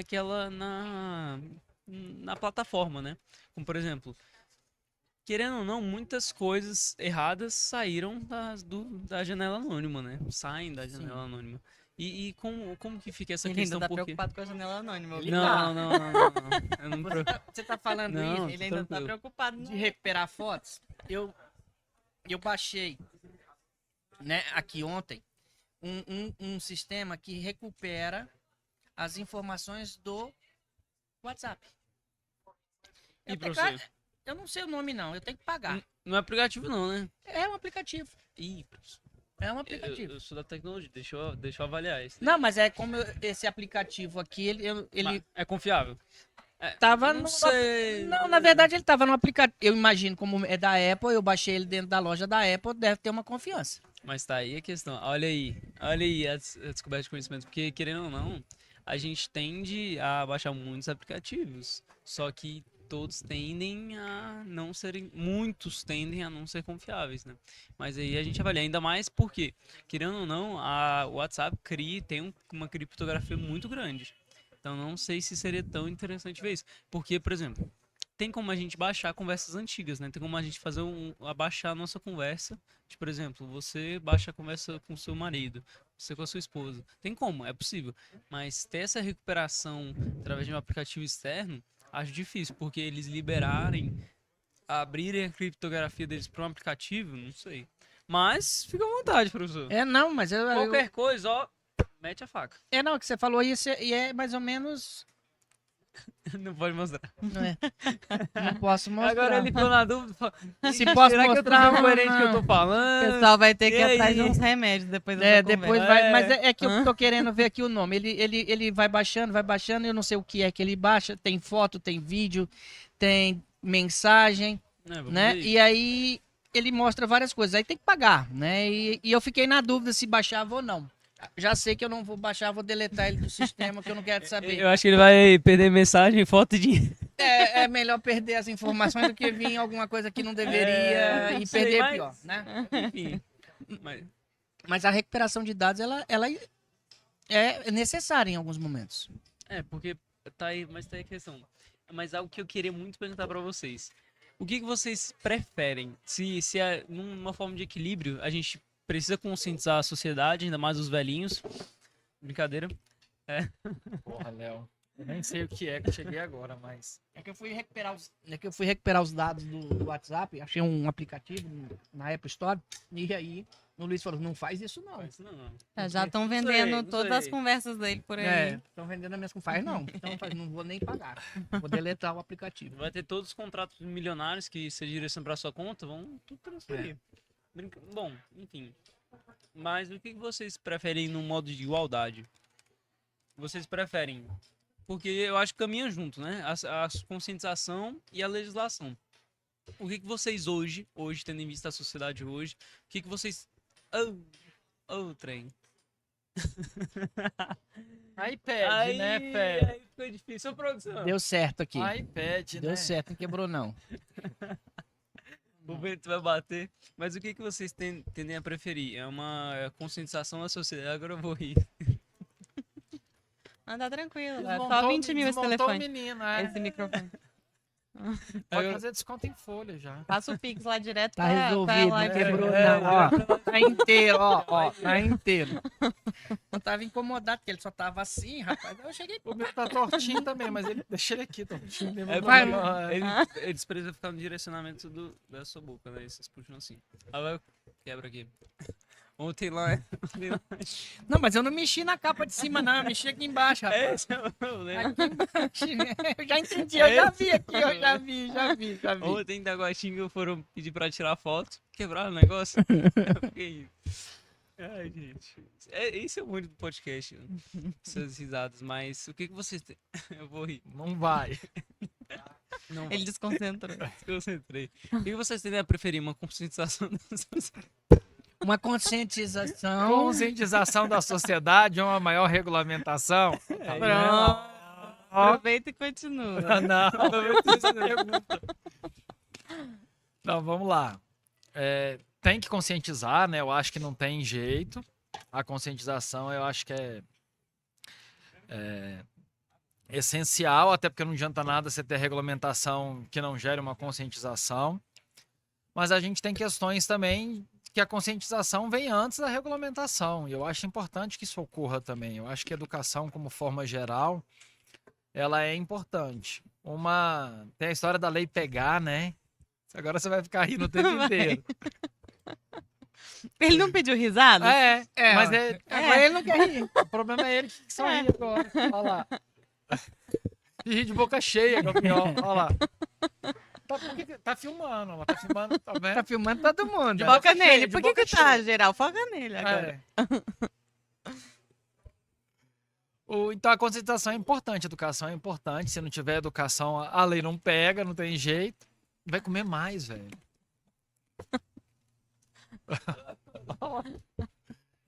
E a gente já viu alguns casos importantes em que regulamentação sem conscientização não funciona. Agora passa pra Priscila. Depois eu é que sou palhaço. Eu já desligei o microfone. Olha lá. Você vai quebrar alguma coisa de Não, novo? não vou quebrar nada. Eu não quebrei nada. Tá tudo em pezinho, inteirinho. Que bom que o nosso podcast é o último. Aí ele vai puxar pra Se você. fosse não o primeiro, até porque se fosse o primeiro seria Não, o eu último já tava também. mexendo aqui com Eu não sei o que vai sobrar. Não, ele vai daqui a pouco vai puxar aqui, ó. Não tem problema, o negócio vai cair. Ai, velho. Não, mas, gente, conscientizar ou criar leis? A gente começa com o problema da criação da lei. A lei, ela surge com a necessidade da sociedade. Então, no momento em que a sociedade tem essa necessidade, se cria a lei. Mas a lei, ela tem que refletir a necessidade. Se ela for além ou aquém, aí eu tenho que fazer a educação. Então, se eu tenho, aí eu tô falando num sistema macro, né? Se eu tenho uma lei que ela vai ser criada ao espelho da necessidade ela pega. Porque aí você vê a importância. É claro que você vai ter sempre um desvirtuado, que vai quebrar as coisas, Ah, bom. né? Por exemplo, Serve pra todo mundo, né? você anda sem cinto de segurança? Não na frente das Não. câmeras, né? Não, e isso é interessante. Eu acho dois exemplos interessantes. Eu acho que cinto de segurança e faixa de pedestre. Que a lei já existia há muitos anos, não é novidade, não era novidade, mas que veio toda uma questão de conscientização. Houve uma regulamentação maior, por exemplo, inclusive no cinto de segurança, com relação à questão dos carros hoje são obrigados a apitar, dar o sinalzinho sonoro quando você não coloca. Mas a faixa de pedestre é um exemplo em que a conscientização resolveu o que a lei já vinha regulamentando há muito tempo e que não era efetivo para a sociedade, né, Léo? Isso é verdade. Então, veja, você vai no Rio de Janeiro então, e acena na faixa do pedestre para ver se você vai conseguir que eles parem. Se você não pisar na faixa ou ficar muito próximo, eles não vão parar, né? Não vão parar mesmo. Então é preciso que você eduque. Mas eu acho que o cinto de segurança é que eu era muito pequeno, né? Quando a regulamentação. Eu era, não, Quando eu foi ainda criado segurança. Não, Se você falar para mim que a Priscila não pegou a faixa o período de conscientização da faixa de pedestre, eu concordo. Agora, não, mas você sabe que eu posso. você era pequeno. Não, você Eu pode. era pequena. Não, eu posso até dizer que a faixa de pedestre, eu posso não ter pego a conscientização. Tava Assim, dormindo nessa Não, época? porque Tava eu- fazendo o quê? Não, Era em outra cidade. é que eu morei muito. Pode ser. Você sabe a data da conscientização? Foi no governo do Cristóvão. Tá, eu lembro não disso. morava em Brasília. Então qual é a data? Ah, não sei. 98, eu devia ter uns 2000, 8 anos. 2000, não Uns foi? 2000. Ah, se a Priscila tinha 8, já tinha uns 40 e vai, 2000. Léo. Acho que 2000. Então, né? vai. A gente já tava na fase dos INTA pros ENTA Não, já. mas é porque eu morei fora 5 anos. Hum, Eu morei em Portugal 5 anos. Então foi de 2000 até 2005. hum. Então eu posso não ter pego essa publicidade de informação. Mas a parte de que você era pequeno com cinto de segurança... Do cinto de segurança eu vou chegar, porque eu era pequeno, não, porque eu ainda continuo sendo pequeno, Ah. né? O que acontece? Eu acho que a conscientização do cinto não foi só uma política, foi uma necessidade que a população viu, porque os carros estavam se evoluindo, a velocidade dos carros aumentando, a segurança estrutural do carro diminuindo, porque hoje é plástico. Então, se você provavelmente bater, vai estragar bastante o carro. Você ainda tá ressentido? Estou com o ressentido acidente com o do meu seu carro ainda, né? Ah, tá. Então você vai machucar bastante o carro. E se você não tiver o cinto, a gravidade era maior. Então hoje com o cinto você se sente um pouco mais seguro. Mas Tem hora que eu não uso cinto. Dependendo do carro que eu estou, por exemplo, o carro da minha esposa é um pouco mais velho. Então ele não fez pi, pi, pi, pi, que se eu não puser cinto, não, ele não apita. Então se ele não apita, eu esqueço. Eu vou andar 2 quarteirões, sair da minha casa para ir no quarteirão fazer compra de pão ou ir no supermercado, Você sabe que o Detran pode estar vendo esse podcast, né? eu esqueço. Pode, eu esqueço, mas nem todas as Você vezes. esquece quando o carro tá parado, né? É, o carro tá parado, Ah. é verdade. Motor desligado. Motor desligado. A advogada boa é outra, É outra coisa, tá coisa. vendo como é que Não, funciona? mas aí às vezes a gente, né? Traseiro é obrigatório? É obrigatório. Tem E todo apita hoje também. apito, o meu apita, nem se tem gente que não sentou lá, ele já tá Eu apitando. boto minha mochila em cima eu do vou- banco, apita. Ele apita. Né? Mas é a conscientização. Então a sociedade e a legislação ela tem que andar junto. Infelizmente, isso quer dizer que A culpa é da tecnologia. que enquanto a gente não tem uma regulamentação maior, a gente ainda vai se deparar com vários casos. E uma coisa que o Léo falou, acho que ética e Isso. bom senso também não faz mal pra ninguém, né? Não precisa de lei pra ter bom senso e ética. Mas muita então. gente só vai funcionar na penalidade, né? Fugindo da base de dados, da Lei Geral de Proteção de Dados, por uma questão de responsabilidade da tecnologia. De quem é a responsabilidade em caso de um veículo automotor que não tem motorista? Como é que é o nome, Priscila? Mas você tá gostando, você tá pedindo. Não, mas você tá pedindo. Você tá com alguma birra com o rapaz lá? Tô percebendo. Conta a história do rapaz. Fala, Ana. Fala a história do É da rapaz. empresa ABCD. Diga aí. Ela construiu um carro sem motorista, que ele dirige sozinho. Eu tô lá no Ah, banco, comprei o carro, tô lá no banco do passageiro e ele tá me levando pro trabalho. Indo embora. Acontece um evento, um sinistro, um acidente. De quem é a responsabilidade? É minha, que sou dono do carro? É o dono da tecnologia? É o dono de quem vendeu o carro, quem fabricou o carro? Ou Quem o cara, programou? ou quem programou? Do burro que tava dirigindo. Não era ninguém. Não era ninguém, é a tecnologia que estava dirigindo. Sim. De quem é a responsabilidade? E aí? Eu não sei. Por isso que eu não tenho um desse.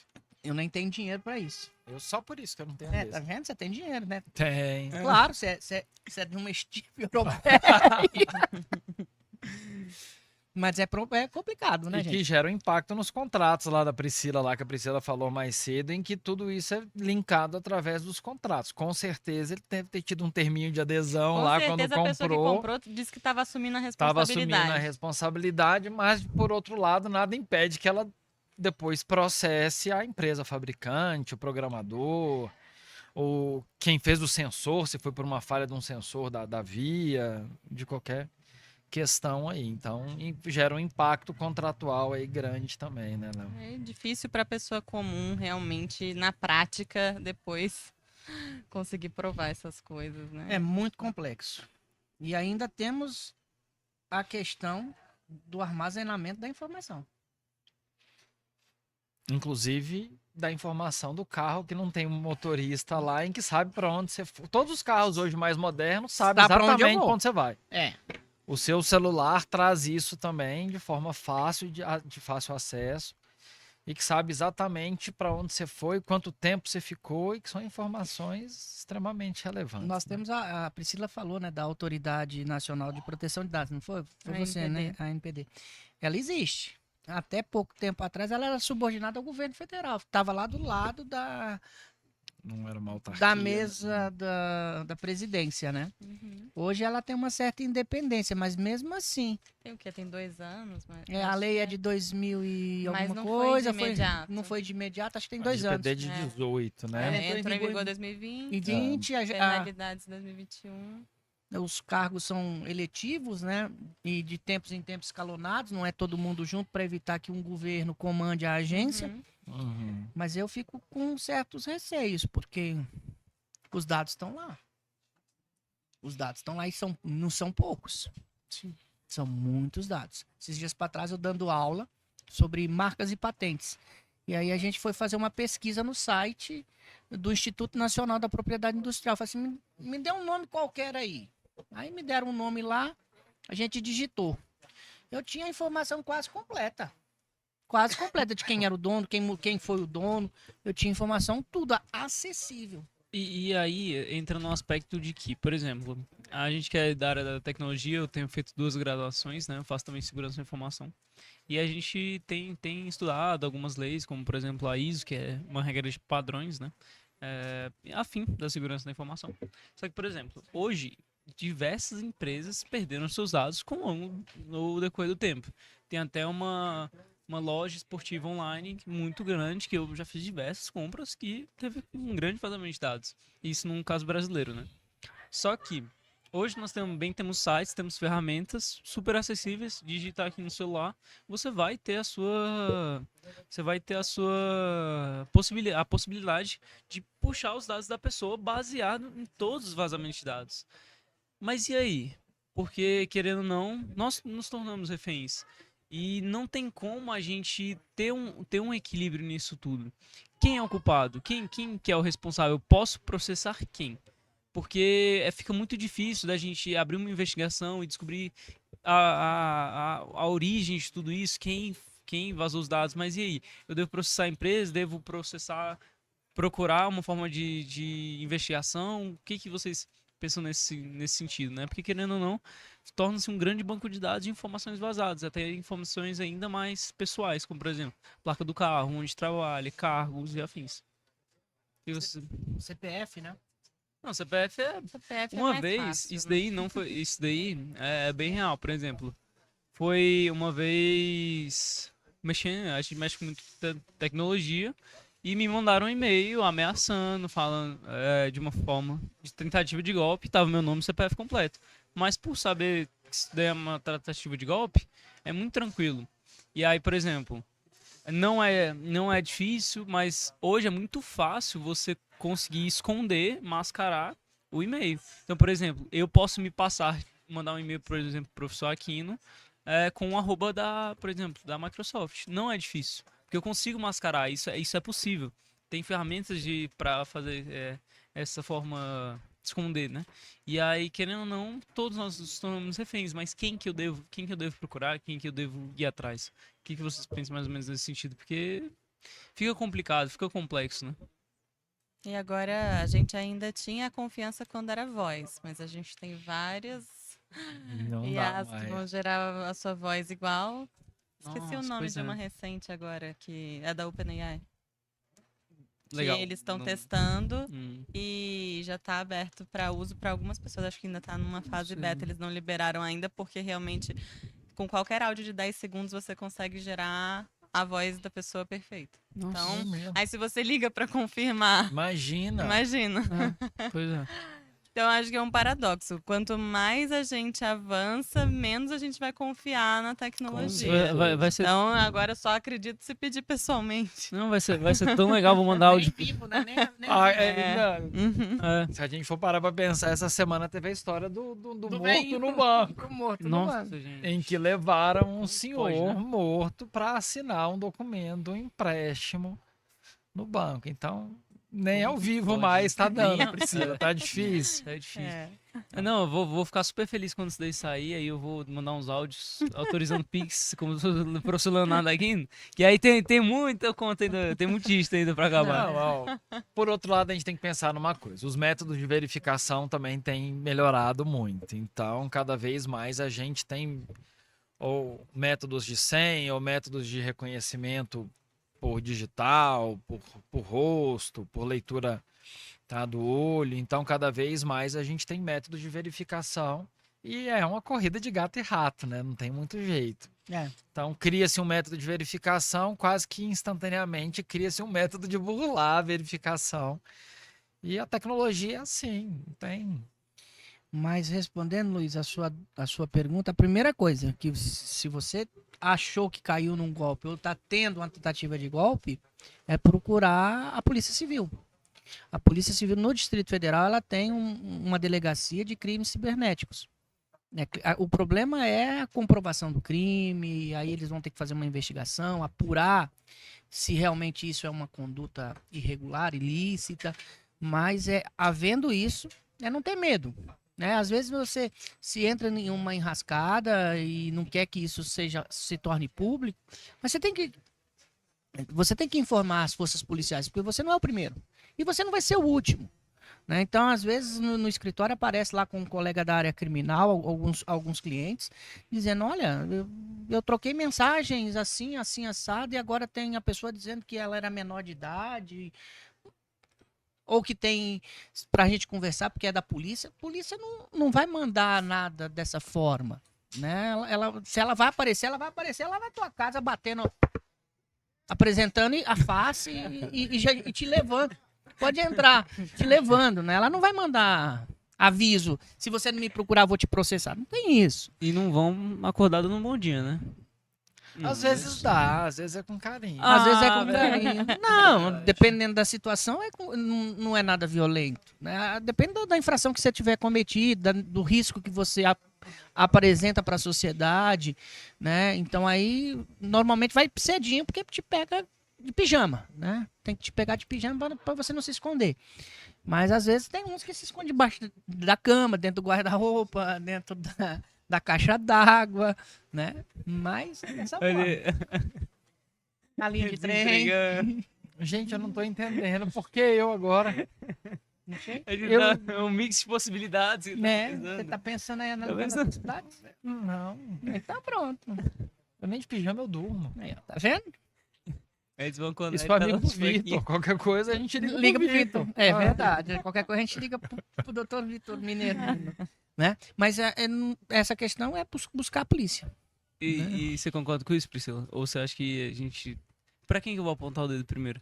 O que você acha nesse sentido? Primeiro polícia, ou o doutor Vitor, ou o Alejara? O que você acha? Doutora Alejandra não entende nada de penal.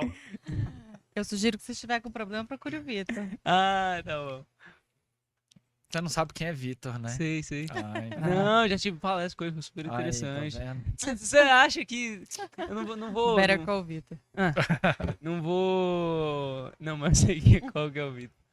É porque, querendo ou não, antes de. É porque eu já tenho uma boa experiência na área de tecnologia, né? Só que antes de entrar, minha família é da advocacia, né? Aí eu fiquei assim, eu vou fazer advocacia e a segunda graduação como segurança da informação, né? E aí vou embora, porque eu acho que isso tem crescido. Aí eu ia virar muito abaixo, mas eu ia virar um concorrente da Priscila, né? Mas, Priscila, eu gostaria de te perguntar um negócio. Quais ferramentas hoje você vê como super eficiente ao seu trabalho? Quais ferramentas hoje da tecnologia, ou, por exemplo, ChatGPT, você orientou no seu Instagram uns dias atrás algumas ferramentas.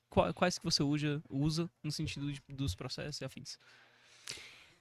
Para a produção de teses, eu ainda privilegio e acho que o melhor a fazer sempre quando você quer desenvolver uma estratégia é você mesma, com sua produção intelectual, a estratégia ali da pessoa mesmo, o que torna o serviço de cada um diferente, né? A sua autenticidade, sua personalidade dentro daquele serviço. Agora, essa parte de organização, eu tenho um sistema, um aplicativo de gestão que faz muita coisa por mim, inclusive... Dentro dele eu carrego documentos que ficam automatizados.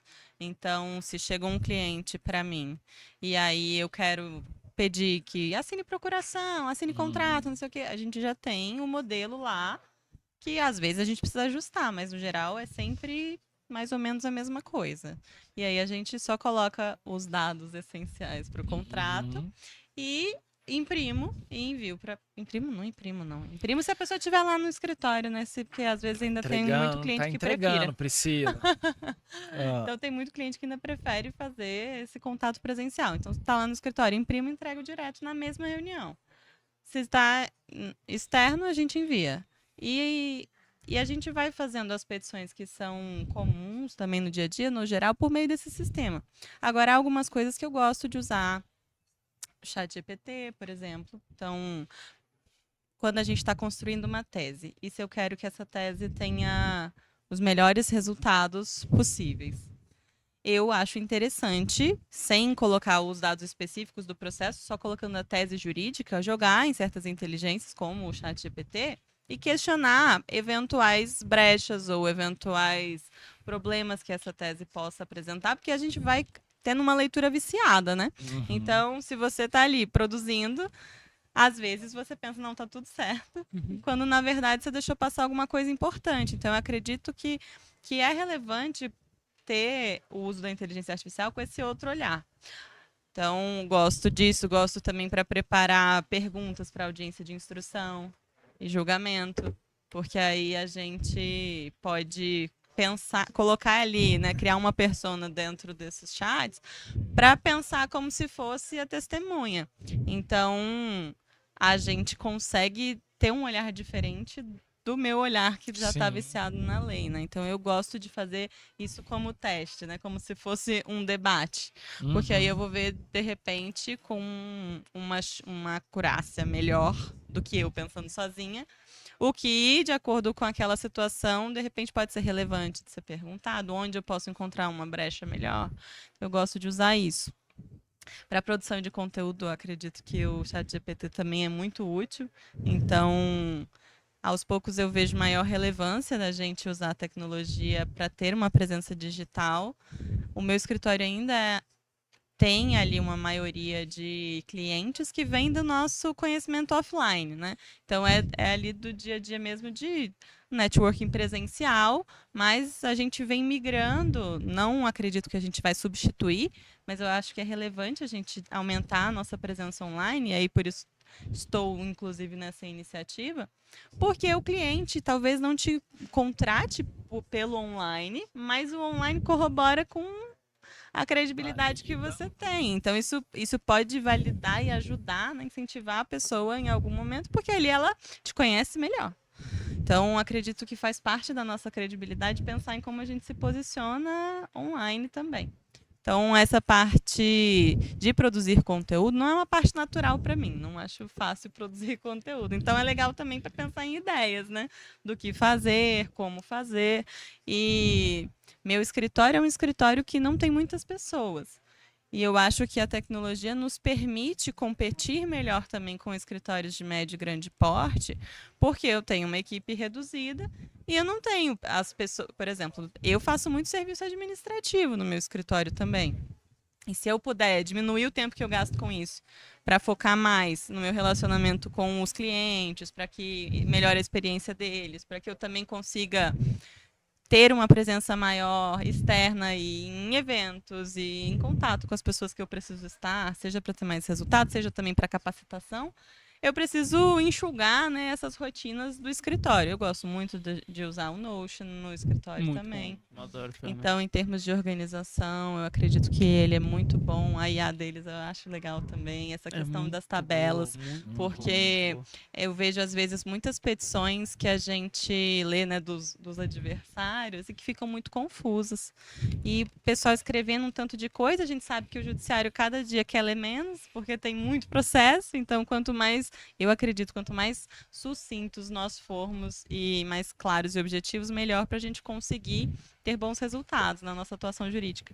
Então, a gente conseguir fazer uma análise por meio das tabelas, e aí você manda o Notion fazer sozinho, eu acho que é legal, e aí você transporta isso também para as petições. A gente usa também lá no escritório outras inteligências, como Perplexity, que vai fazer uma checagem acadêmica. Então, por exemplo, coloco algum texto lá e preciso conferir a origem daquilo, e aí eu consigo com ele que ele me indique isso aqui, qual que é a fonte disso? Porque às vezes eu descobri uma informação e poxa, é interessante para mim, mas exatamente para eu não incorrer no risco de falar uma besteira, Conferir. Referencia. eu coloco lá, e aí o Perplexity consegue dizer pra gente as referências acadêmicas, né? E aí você vai buscar naquela referência. Então, isso minimiza muito o tempo do que se eu tivesse que abrir, seja uma biblioteca virtual ou vir numa biblioteca física para procurar uma tese que me interessa. É mais fácil eu achá-la ali num mecanismo de pesquisa, e aí jogo esse trecho lá e esse trecho me diz de onde vem. E aí vamos à fonte. Então, acredito que isso também é super relevante. Para resumir notícias também, então, notícias do dia, para se manter mais sim. atualizado. Acho que algumas como o Gemini são interessantes também, que estão ali. Grande. De notícias, Conecta- né, legal. Então, para mandar proposta também, atualmente eu tenho mandado propostas usando o Gama App, Legal. que você faz uma proposta personalizada para aquele cliente, especificamente de acordo com o que ele falou. Então, não é aquela proposta padrão, né? E aí ele faz lá uma proposta super bonita, que a gente gastaria muito tempo para fazer e personalizada. Então, a gente tem focado mais em buscar IAs para personalizar serviços. E além do sempre Seub, do sempre, como é que é? É, sempre Seub o final do nosso e-mail, né? É. Quais vocês têm usado tanto na área quanto para lecionar, né? Mas no sentido geral, quais ferramentas vocês têm usado para ajudar vocês no processo de vocês, seja criação de aula ou até mesmo de petições? Vamos lá. Eu tenho alguns e-mails, que alguns chapéus também, né? Então, eu tenho o e-mail do instituto onde eu trabalho, que é um e-mail profissional, igual o meu e-mail do Seub aí também, que não é sempre Seub, o nosso é só Seub, né? Muda um pouquinho. São e-mails profissionais e uso um e-mail pessoal, que tem um e-mail também desde 1900 bolinha lá do Gmail. Aí tá se entregando. Aí se entregou. Foi na primeira leva de e-mails lá, quando Você tá bonzinho. O meu era IG, até pouco meu tempo pai... O meu era IG até Você pouco sabe o tempo. que é isso, Luiz? Não, né? Não, Ah, não é Deve desse ser o quê? milênio. luiz@gmail.com. Não, chegou perto, acho que você chegou perto. é quase. Não, eu tenho a ferramenta do Gmail da Microsoft pelo trabalho, por um dos trabalhos que eu tenho, e os outros demais eu uso o do sistema Google, que eu acho um sistema funcional, né? O escritório tem lá um gerenciador de processos, né? Eu uso as inteligências artificiais para corroborar com o trabalho, seja acadêmico, seja na produção acadêmica. E o que me preocupa, às vezes, é na fala da Priscila me veio aqui uma dúvida. Não a fala dela que me preocupa, mas o que eu pensei a respeito daquilo. E me lembrei de uma situação do passado que diz mais ou menos assim, eu construí um texto, né? Eu tenho por hábito publicar alguma coisa, algumas coisinhas, e apareceu um processo no escritório e ele me citava. E eu concordava plenamente com o direito da outra parte. Eita, professor. E eu tinha que ir contra a minha própria ideia, né? Uma coisa é eu ir contra a própria ideia quando ele não me diz que sou eu. Mas ele estava dizendo lá como é que eu assino agora a petição aqui do réu, né? Do devedor, dizendo que aquilo que eu disse não é verdade. Os problemas de ser a referência. Né? Eu fiquei preocupado. Aí o que eu fiz? Eu construí um texto e na hora de assinar eu pedi alguém para fazer o PJE no meu lugar. O colega né? Eu coloquei o meu nome na petição, o dele também, mas na hora de distribuir, eu pedi, para protocolar a contestação, eu pedi um colega que fizesse, porque eu não estava seguro de contradizer a mim mesmo, né? Porque aquela estava publicada, essa não, entendeu? E aí eu me deparei numa questão ética de contradizer a mim mesmo. Então, às vezes acontece, a tecnologia nos prega esse tipo de peça que às vezes fica difícil de você contornar, né? Sabe um trem que eu acho bacana? Às vezes as tecnologias e as inteligências artificiais como um todo, elas vêm com um caráter principalmente voltado para o aluno, que o aluno copia e cola. E a Priscila deu milhões de exemplos aí de como se utilizar das tecnologias ou das inteligências artificiais, não para fazer um copia e cola pura e simplesmente, né? Então, inclusive para validar e ter uma acurácia maior das informações que ela trata ali. Eu acho que tem que se olhar por esse lado também. Não só a facilitação braçal do negócio, mas como uma forma de que, se a gente parar para pensar, a gente estudou através da Barça. Acessar a informação era muito difícil. Hoje em dia você consegue acessar a informação de uma forma muito mais fácil, mas hoje, em compensação, para você validar essa informação é extremamente complicado. E as tecnologias e inteligências artificiais conseguem fazer essa validação.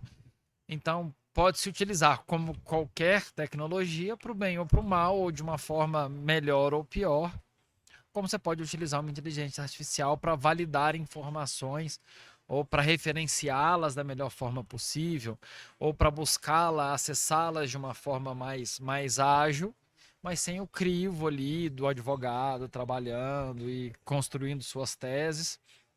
Tá? Então, tem uma visão não só ruim dessa história, mas pelo contrário, acho importante divulgar a parte boa da ferramenta também, né? E o ser humano usa como quer, a verdade é essa. Legal. E aí, quanto a empresas virtuais, nosso mundo de tecnologia fala muito sobre startups. O que que vocês pensam, principalmente, acho que a Priscila está mais nessa área, mas o que que vocês pensam no sentido de prevenções empresariais? O que que vocês devem se assegurar quanto ao armazenamento de dados, quanto a possíveis vazamentos e afins? Qual é a dinâmica com vocês? Acho que, em primeiro lugar, o que é mais relevante é você ter a figura que está prevista na lei, né? Que é o encarregado dos dados pessoais, que é o DPO, né? Data Protection Officer. Porque é ele quem vai ter o conhecimento, porque uma das obrigações dele, inclusive, lá, de acordo com a LGPD, é que ele oriente a empresa. Uhum. Então, se você tiver aí, pode ser um serviço externo também, né? Pode ser alguém interno, mas pode ser alguém externo. Então, se você tiver alguém prestando essas orientações, e essas orientações vão mudar com frequência, né? A gente vai ter que adotar novas formas de proteger e armazenar, sempre mudando rapidamente. Então, é relevante que você tenha alguém realmente competente voltado para fazer isso, né? Então, eu acredito que o melhor jeito de planejar é específico para cada empresa, porque há aquela empresa que vai fazer a ficha no papelzinho, há a empresa que vai ter a contratação direto no site, né? Então, o planejamento dessa proteção de dados é bastante diferente e é de acordo com a realidade de cada empresa. Acredito que isso é o mais relevante, é ter alguém realmente capacitado para fazer isso. Não tendo, buscar a melhor informação possível, né? Ó, Luiz tá com a faca e o queijo Luiz na tá mão aí. aí, ó. A formação que você tem é excelente para esse tipo de profissional. Vocês verem que eu tenho 3 estágios já, né? Daqui a pouco já tem 3 estágios aí. E Eu vou completar com uma fala. A gente precisa desse profissional, mas a gente não pode esquecer do contrato. Eu preciso de contratos. Né? Essa semana, uma pessoa me procurou justamente por uma situação mais ou menos sobre isso, em que ela fez uma parceria com um outro grupo de pessoas para trabalhar um sistema de metaverso, onde ele estava criando lá uma cidadela, uma questão virtual nesse sentido, e não tinha um documento demonstrando a relação jurídica entre essas duas pessoas. Era tudo de boca. Então, o carro-chefe, divulgador, gerenciador, que trabalhava todo o sistema, é aquele que sabe tudo, recebia os valores e repassava para o investidor 60% dos ganhos. O investidor só colocou, acho que 20 mil reais no negócio. E hoje ele vira e fala assim, mas eu quero ir além. Mas eu tenho um acordo com esse investidor. Eu falei assim, está escrito? Não. Tem a palavra? Só a palavra. Como é que a gente vai debater isso? Como é que a gente vai resolver esse problema? Nós precisamos sentar e transformar isso em documento palpável para que nem ele e nem você tenham um problema no futuro. Né? Então a gente precisa de documentos e necessariamente contratos.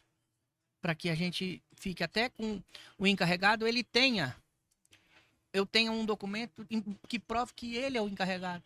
Porque se eu contrato ele de boca e depois... Até porque se não provar é penalizado, né? A NPD está penalizando. Eu tenho que provar que eu tenho essa relação, que eu tenho esse sujeito, então eu preciso de documentos. E, novamente, documentos são feitos por seres humanos. Porque é nós que colocamos lá a nossa responsabilidade. Chancela, não é nem a chancela, porque a gente faz isso virtual. Mas quando extrapola, começa a aparecer danos, em cima da pessoa é que vai vir, em cima do patrimônio dela, que vai vir a responsabilidade. E realmente, essa questão contratual é muito importante deixar bem claro, para que aí a gente possa acionar grandes advogados como vocês para nos defender em frente ao júri, né? E ganharmos uma grande nota, né? É verdade. Ele é aluno seu? Não, Não, tá. não dei aula dessa matéria, não. Não? Deu não? Não, Tá querendo ponto, né? deve ser. Teve uma professora lá no... Não sei dizer o nome, né? Mas perguntou se eu fazia direito. Eu falei, não, professor, eu faço não. Ela falou, ah, não, então não faça mesmo, né? Acho que para me dispensar da advocacia, né? Mas eu acho uma área muito interessante. E aí, só para finalizar, quais foram a motivação de vocês para entrar na área de direito e o que vocês esperam dessa união de direito e tecnologia pro decorrer dos anos, né? Essa é longa. Vai, Pri. Eita. Vamos ver.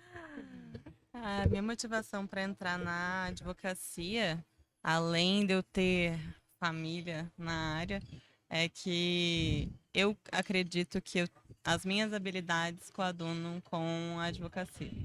Não acredito que eu sou uma pessoa que tem uma vocação para exercer ali um munus público, digamos assim, porque eu sou uma pessoa que gosto muito de inovação, gosto muito dessa liberdade em relação a escritório, a... Yeah. Ó a fofoca, ó a conversa paralela. Vai desligar as câmeras ali e você continua. E eu não gosto realmente dessa parte do estudo para concurso, desse negócio de você aprender sendo generalista.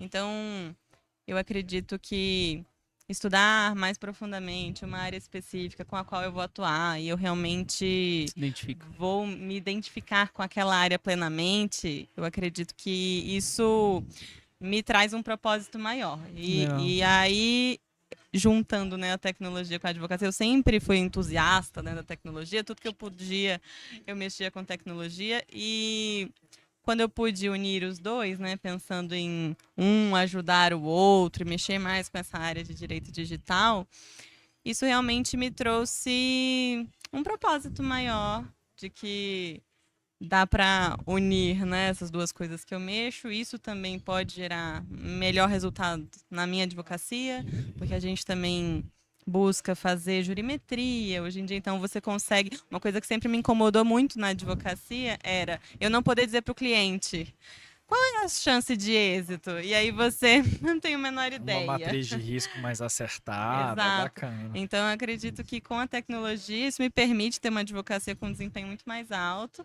além de também conseguir organizar melhor o meu dia a dia. Depois que eu tive filho, eu precisei mais ainda empenhar esses meios em meu favor, porque eu queria estar presente, né, ali com ele, no crescimento dele. Ele tem 3 anos, é muito pequeno. Então, eu queria estar próxima.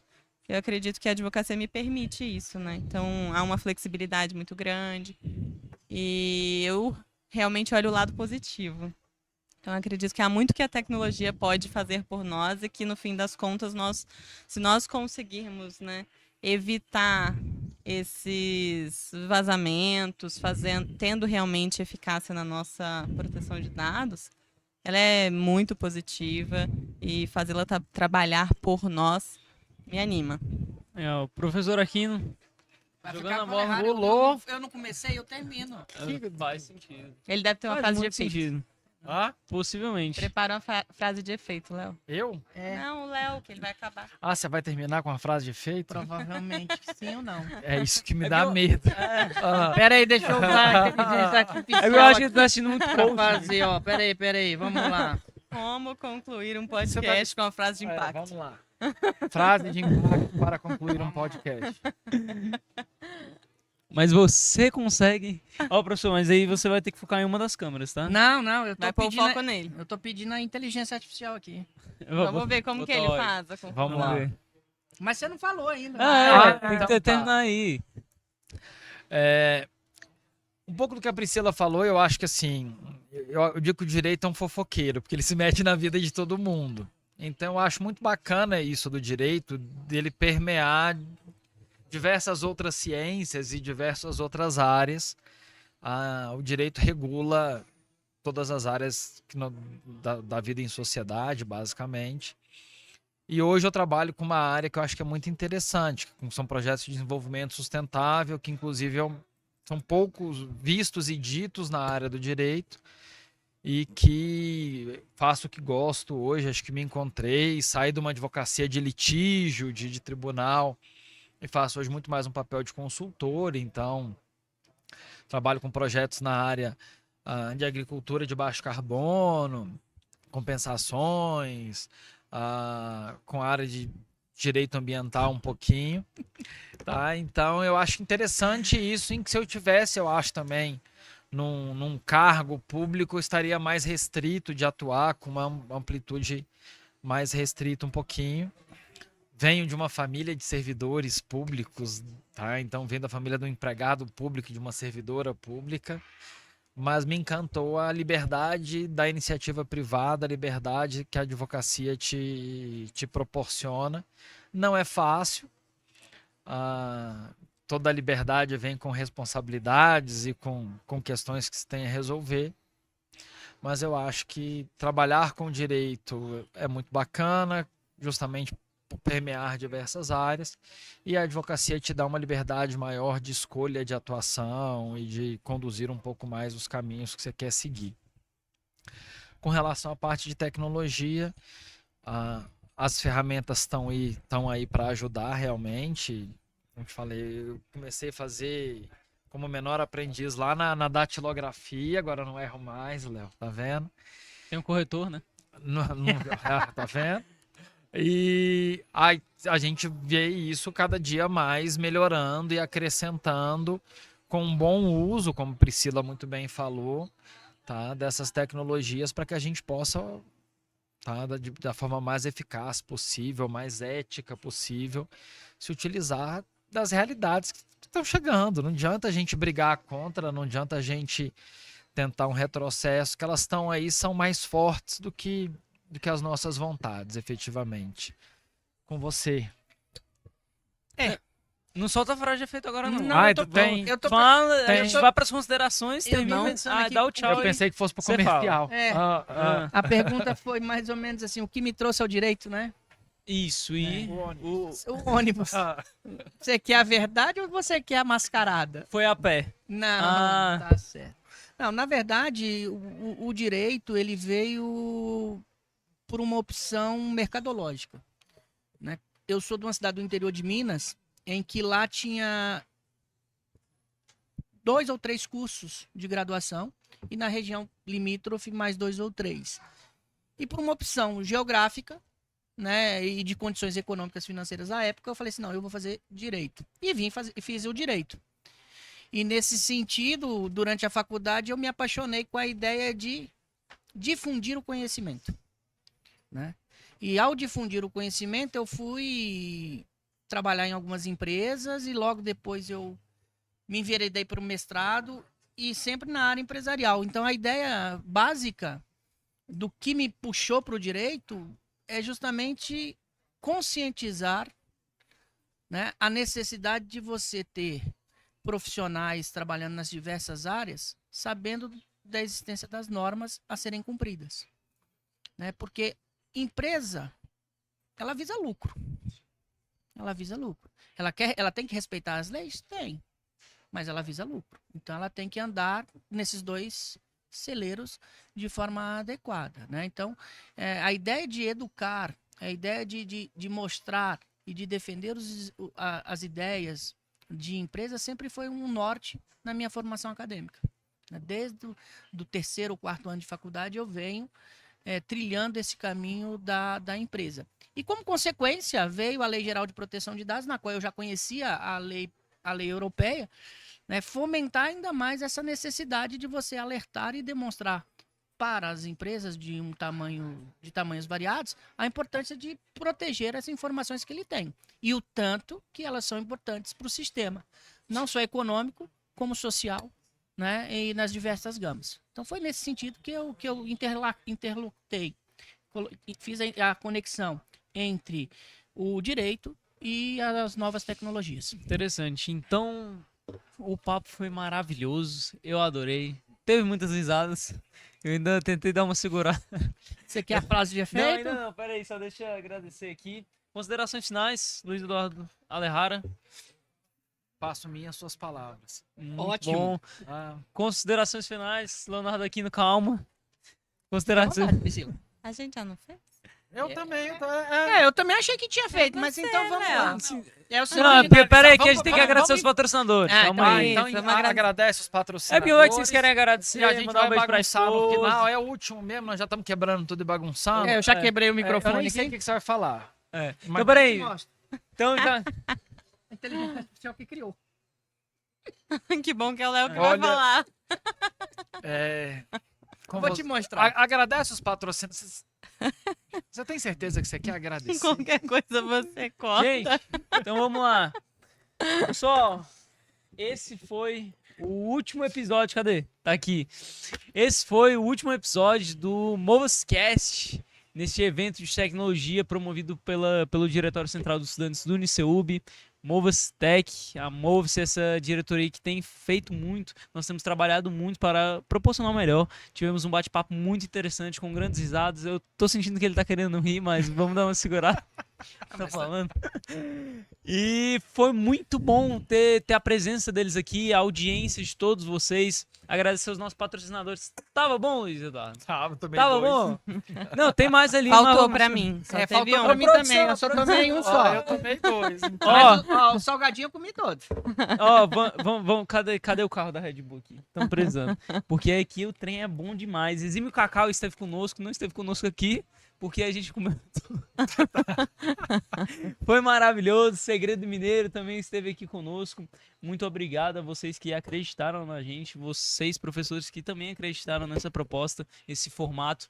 Agradecer principalmente a empresa Livestream. Vocês estão vendo essa estrutura? Tudo, Profissional. né?